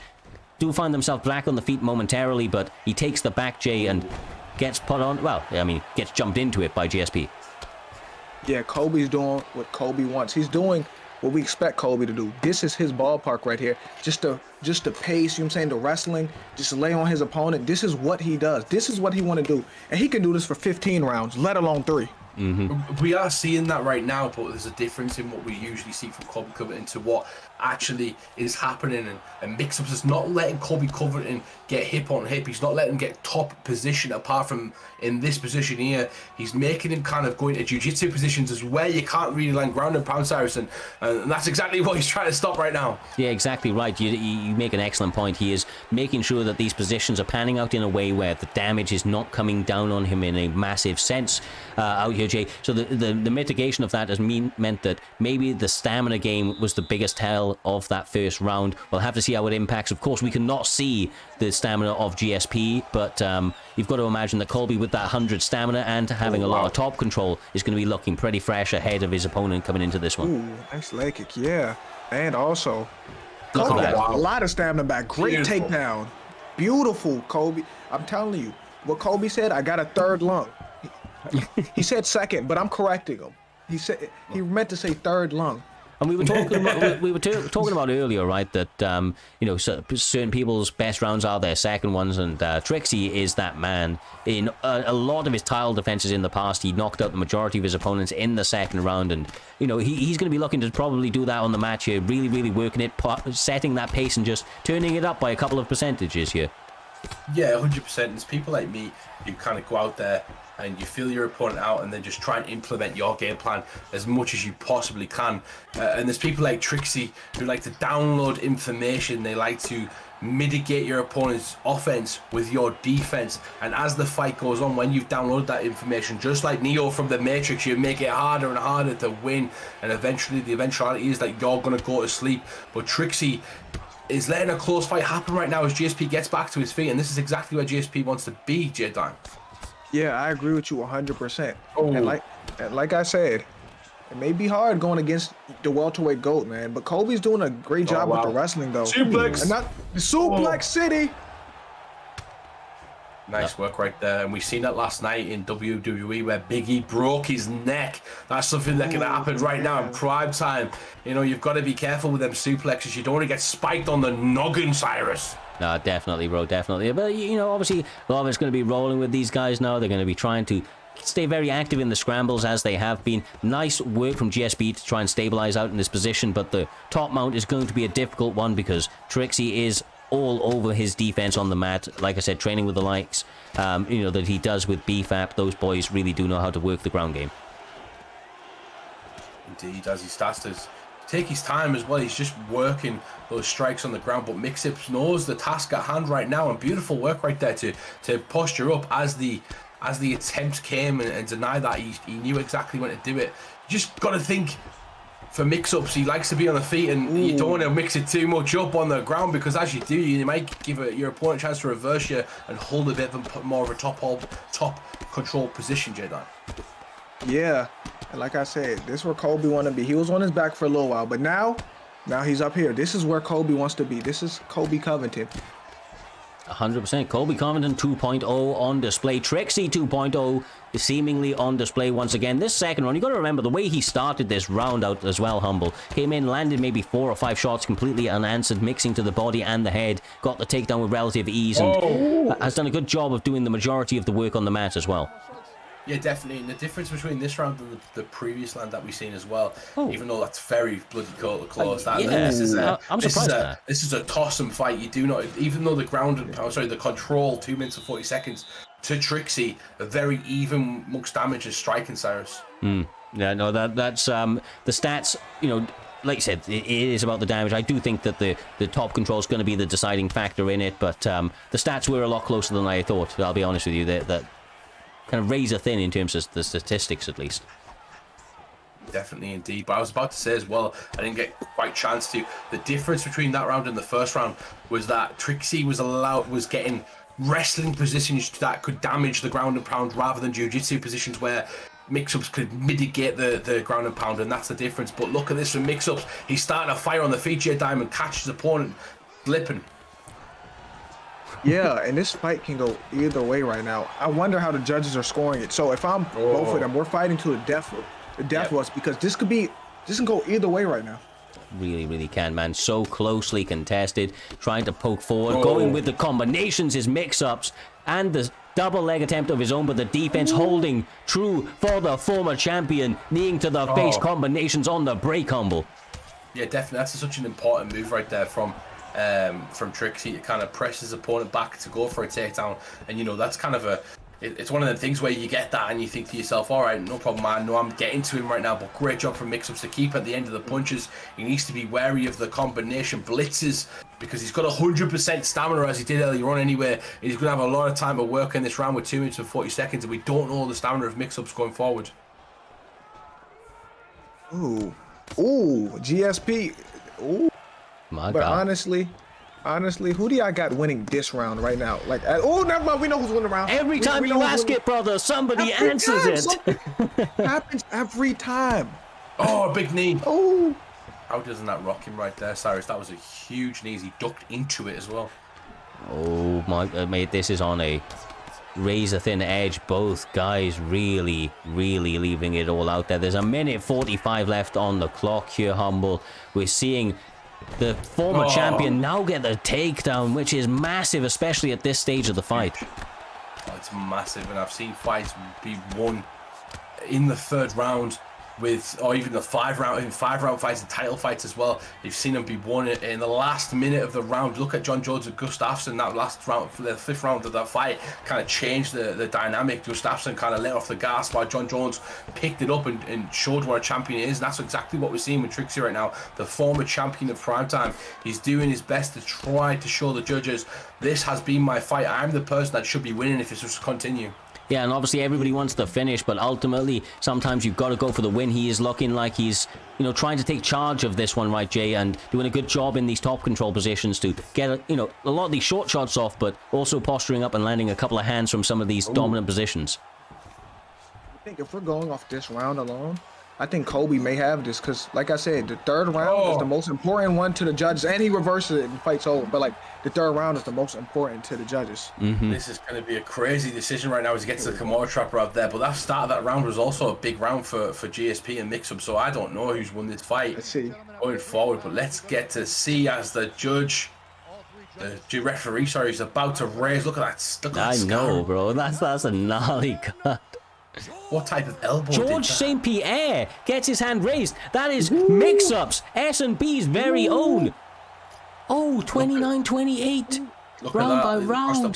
Across the board. He landed more strikes. Essentially, the grappling, they didn't pay too much attention to. They judged the striking, I guess it was.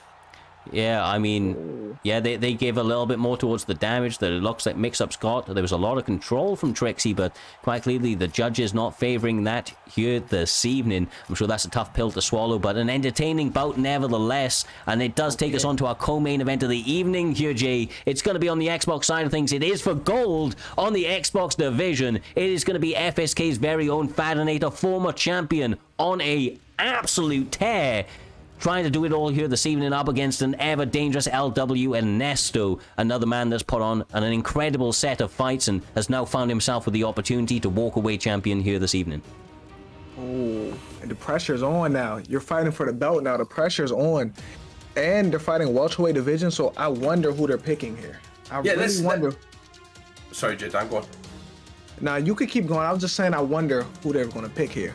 And we haven't even really dived into the story of tonight as well with why these guys are fighting for an Xbox title. It's a bit of a sour subject, but our former champion in a room decided to break some rules, and he has been essentially stripped of his title, and these two are going to come along with a massive opportunity, fighting there ranked number 1 against Ernesto number 3. Ernesto yet to be beaten in Primetime at 3-0, and fighting there with a massive record of 6-1, including a win over the guy who you just seen right there get beat as well, Trixie, the former champion, finally getting that. Is this fighting there season, or is Ernesto coming through to say, there's some new blood taking over, Cyrus? It is Primetime 50. It is one of our biggest events of the year, if not the biggest, and we're about to see the Xbox title be won, the vacant Xbox title. What an opportunity for both of these guys. Yeah, for certain, brother, for certain. Fadinator has been biting at the bit to get that gold back for a long time. He has put together a sequence of fights that has honestly been sensational, Jay. He was able to pick up, like Humble mentioned at the beginning of the card, and so did Doc on the intros. He picked up a win over Trixie in his last one. Was able to get the finish in it as well, a guy that had beat him on each of the outings under Primetime's MMA's banner. So his confidence is at an all-time high. But that young blood coming through in Ernesto seems to be next level. Seems like he feels that he has all the answers to get the gold here this evening. You could be the best fighter in the world, but it's for the championship now. So the pressure's on. So sometimes some people live in their own head and they don't fight the same because of the pressure. So I want to see how Ernesto handles the pressure. Mm-hmm. Definitely, indeed. And we've just seen, I believe, an upset compared to the betting line, in the last fight with mix-ups against the former champion. We could see it again, because there'll be no doubt in fighting here. We've seen him run through competition. The only losses he had last season were merely 2. That 4 that he kind of vanquished early on this season in Trixie. And we know Trixie has just lost the last fight, so he doesn't have to worry about that kind of coming back anytime soon as well. So Ernesto's got a chance of fighting it. He's got to feel confident. We could see another upset in Primetime 50, though. All to play for, Cyrus, as we move into this one. Yes, sir. Look, anytime there's gold on the line, I am at the edge of my seat, and especially when there's 2 competitors who are competing for said belt. Honestly, man, this is what it is all about. We have seen fight after fight, killer after killer step inside of this cage, all looking to earn their way to this point, for the opportunity, Jay, to be in this position that these 2 guys find themselves in. And I know that Fadnators is taking it seriously as you see him trying to pour on the pressure early. Yeah, he started off hot. But if I'm him, you know what I'm going to utilize? That jab. He has a 5-star jab and a 5-star straight. I'm utilizing that with Kamaru Usman if I'm him. Definitely, and just as you said, that 5-star jab and 5-star straight are fantastic, but you've got to kind of watch out for the combination punching of Ernesto with the Luque. These guys have actually fought each other as well, Usman and Luque. So this is a big fight for both of these guys. I believe they were training partners before he left to fight Gilbert Burns in their camp. So these two will know each other very, very, very well. But Ernesto kind of on the back foot, letting his opponent fight. It's a 5-round fight as well. We've got to be careful. Great work so far, though, from Usman, Cyrus. Yeah, and honestly, these 2 guys have got, fighters that are traditionally actually grapplers, right? I mean, obviously, we know that on the side of Luque, he's got fantastic boxing, but jiu-jitsu is kind of one of his bases. And then, of course, the wrestling from Usman. But a lot of the time, that counters each other, and that's why we find themselves really, really starting to throw some lovely combinations and all-round nice striking, Jay, on the feet. Very, very good opening 2 minutes of this 5-round co-main event. Yeah, but I like what I'm seeing out of Kamaru Usman. I don't like what I'm seeing out of Luque, bro. Because he's dictating the pace. Kamaru Usman been walking him down the whole time. He's dictating the way his fight is going. Like, literally. And as he stunned him, too. Like, he's doing whatever he wants. He's comfortable. This is not how Luque want to play right now. No, my younger mate, who obviously does the matchmaking with me, coming down from 20 miles down the road from where I live at the moment. The young gentleman, he's absolutely class, and he's doing a great job so far of kind of showing up and showing people why he was the former champion of the world. But I'd like to see Ernesto take the center of the octagon, plant his feet, do not let Usman push him back, and kind of take some of that pressure back off himself, Cyrus. Yeah, exactly right. He needs to go first here. He needs to maybe even mix it up. I wouldn't be opposed to him trying to get a couple of clinches or even shoots for some single legs, Jay, because at least then it stops some of this forward pressure. Yeah, because this forward pressure is contagious. It's crazy right now. Like, he's literally controlling this fight. He's making him do what he wants him to do. Like, he just keeps backing up. He's getting the ring cut off and everything. Luque is really a traditional fighter that likes to go forward. We watched him against Tyron Woodley. We watched him against Randy Brown. This could be it. This could be, we watched him nearly get knocked out right now as Fadinator takes him down, and Esto could be losing his title shot. Fadinator has not let him get started. He's shown him what it's like to be in a long first round fight. He's not let it go past the second. It looks like Cyrus he's trying to get his opponent out there in short notice. Yeah, the fans are calling out saying that Fad is doing great, and then of course on the other side, let's go Nesto. They're trying to rally behind him, trying to get his hand raised here this evening, but having all sorts of problems, Jay. Honestly, Fadinator looks like a man on a mission to get that gold. Yeah, that was a dominant first round. He controlled that from start to finish. He beat him up to a pulp in that first round. Right now, Vicente Luque has to go first though, because he's letting Kamaru go first and dictate everything that happens. It's going to be difficult as well, because as you walk forward, as you try to press that action, you try to do stuff. Fadinator can now take one to give one, and he's got that straight and the jab coming forward, and he catches him, and this could be it. They're going to be in a clinch position, and Fadinator trying to become a champion again in prime time, Cyrus. Yeah, I mean, his corner told him that walking forward means that he's walking into danger. He screamed at them in true Heisenberg fashion that he is the danger, and he does not mind. He is marching forward and doing exactly that, Jay. Honestly, continually landing. Nothing is missing. All peppering his opponent's ability on his head health and the block. Yeah, he's been on this cage for a while. I'm not gonna lie to you. Luque has been on that back foot on that cage for my God. Jesus. Oh, they didn't look like they belonged in the same match. Kamaru Usman showed that him and Vicente Luque do not belong together. That's what it looked like. Yeah, definitely, and someone's had to go right there as the 3-0 becomes 3-1. But we have a new Xbox champion in Fadinator, and what a little treat that is, because obviously a matchmaker amongst ourselves. He works for Primetime as well as represents the league, and I believe he's a fantastic example to his community, but also an absolute killer when it comes to the performances in title fight, Cyrus. Yeah, honestly, competitor through and through. Excellent work that he does inside and outside of the cage. Couldn't have happened to a better kid. He's done the damn thing once again. This co-main event couldn't have been any better. Honestly, much respect to both competitors, but tonight was the story of the FSK boys, especially, for Fadinator, getting his hand raised once again, finding himself back in the apex sort of position of Primetime MMA on the Xbox rankings. That's a big spot for him, and I know that he takes that position seriously, Humble. He's going to be very, very happy about that. Him and the FSK boys going to be partying very hard after that one. Yeah, definitely, and he's just a great competitor and a great example to his team, his community, his craft, and what he likes doing. He's only a young lad as well. He loves the Northeast, he loves the England scene, and I think he showed it right there, J Dime. He showed who he is in that one fight. Yeah, I'm not gonna lie to you. My mind has then drifted off to the main event too. My mind then drifted off of it. Because I've been waiting for this fight. This is what I really want to see. I know, Humble, you can't say who you think gonna win, because those are your teammates. But I'm looking forward to this.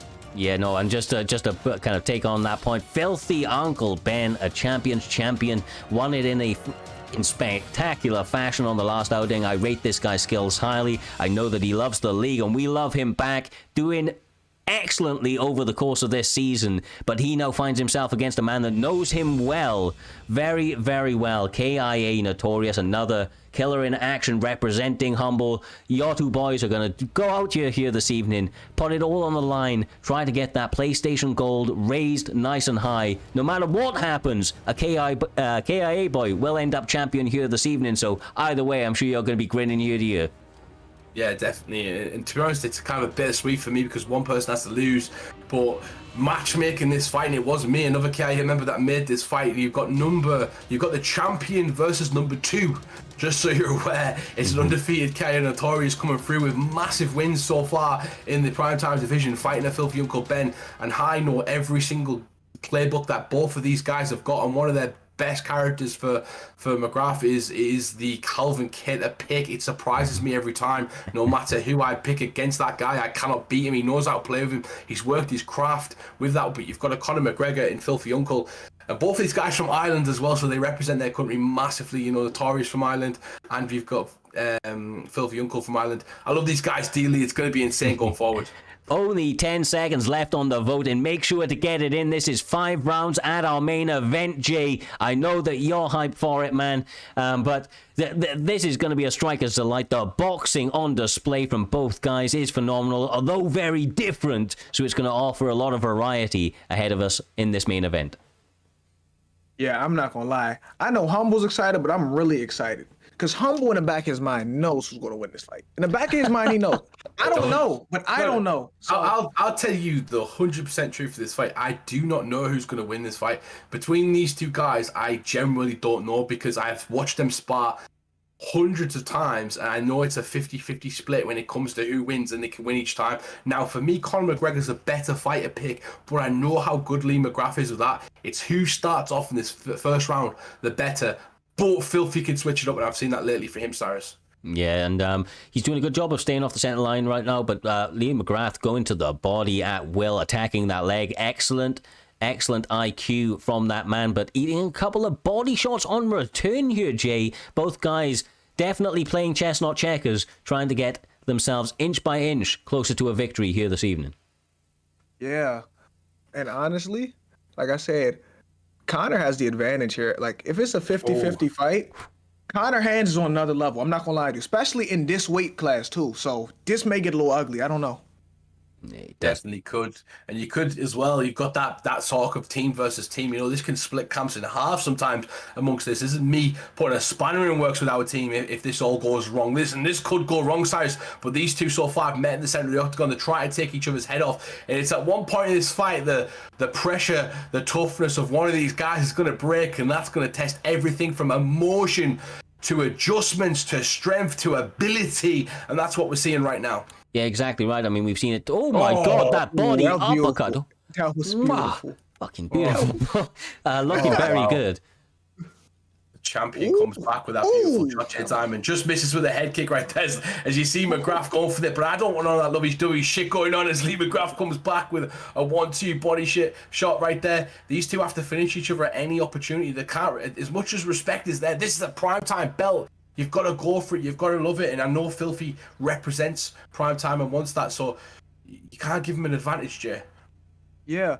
And I like that body up. That was beautiful. Oh, my God. Conor looked like he's building a little bit ahead of steam. But Calvin Kattar is not trying to let it happen. My God. And here we go. And here we go, ladies and gentlemen. Here we go with Conor. This might be it. I mean, he had the pressure on. He's backed up now. He's kind of let him off the hook. But he's going back to that well. The damage is stacking here, Humble.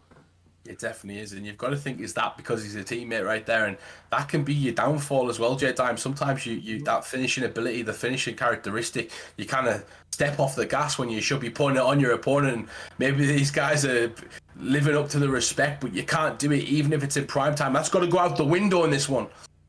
Yeah, and then it's two teammates who know each other very well, so they spar thousands around. So like, even if say Uncle Ben was just, my God, no, it's over. And when I say that, every time I say something happens.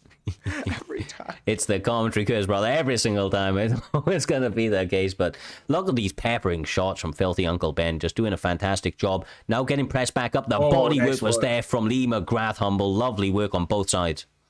Yeah, great work. And I'm seeing a confident Filthy Uncle Ben at the moment catching his opponent. The stamina for Kate is looking like a problem as well. And every time I've ever played with Kate, that's always been the issue. But I'd like to say that Filthy kind of got that round. He took it off. The adjustments need to come thick and fast from Lee McGrath. He looks like he's flat-footed. He looks like he hasn't got quite into the fight. Take a step of water, forget that round, and start to put your will onto your opponent, J-Dime. Yeah, I agree with you 100%. And honestly, this is my third time, I think, watching Ben fight, and he's slowly becoming one of my favorites. Like, I love watching him fight. I love his style. So slick, so smooth, and very, very good start for the champion here this evening. As we have alluded to a little bit earlier on in the evening, though, his opponent very, very well versed in what he brings to the table and trying to answer back, trying to get his hand raised and to dethrone his friend and campmate. And honestly, doing a very good job, Humble. Lee McGrath is definitely looking dangerous in moments. Oh, definitely, indeed. And it's going to be a tough one for Lee to kind of come back from the early damage he took, but he's trying his best, and he needs a moment himself to kind of make Filthy respect him a slight bit more than he does, because he needs to kind of gain some of that offense and pressure. And one of the things I've really found out with Filthy... there it is! but McGrath kind of whiffs a big shot right there. I don't know what he was doing. He over committed and kind of maybe wasn't expecting that, J-Dime. Yeah. And honestly, bro, I think this fight is going to pick up even more soon. I think they're going to open up even more soon. It's going to be one of the fight of the nights. Oh my God. Oh, he catches him. And here we go. Nice work right there from Filthy to push him back to the center of the octagon, Cyrus, but giving space back to Katie. He's got to keep watching that stamina as he goes forward with them teeps coming at him. And I think that that's exactly why we're seeing Filthy Uncle Ben being so calculated and not overextending when he's got his opponents hurt. He lands his combinations, and if they're still standing, he'll just take a moment to reset and straight back in here, Jay, landing combo after combo. Yeah. And for real, them teep kicks, he's mixing them up beautifully. And them body uppercuts, too. Ooh, nice. Talking of body shots.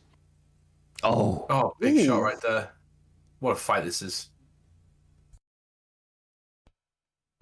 I'm sorry, guys, but this is really hard. Yeah, like I'm locked into this. These two are going down, and this is what it's like watching it at Primetime 50. I knew this was going to be a classic, and that's exactly what we're getting right now. There is more twists and tails in this one. It is emotional roller coaster for me as I watch two of my teammates battle it out, but the stamina starting to swing back. And here we go. Here we go, Connor. Will Connor, what is he going to do now? Will Connor put this away? Bro, I mean, he's just got him so hurt. I feel like he just needs to have like that last shot land clean, and that head is about to be decapitated, but the danger is just always present from Kelvin Cater as well. It's a real threat. Head kick. Oh my. He's wobbling. Okay. Right now, I'm not going to lie. Connor has a chance to put this away. He has a chance, but he's not trying to overextend either. You see how he's pulling back? He's not trying to overextend and get caught with anything either.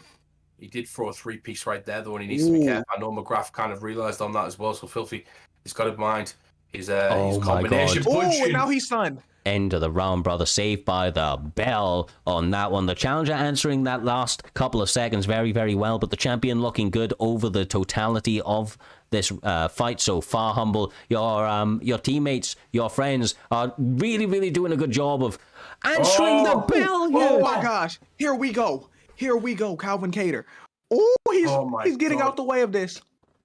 It's a question is Lee going to jump as well? Because, Filthy hasn't, but there might be a mutual agreement between these two. Maybe one guy jumps and it kind of causes a bit of chaos, but what a great fight we've had so far. Multiple rocks and back and forths, and just as I think one guy's winning, the other one comes back. This could be it. Here we go.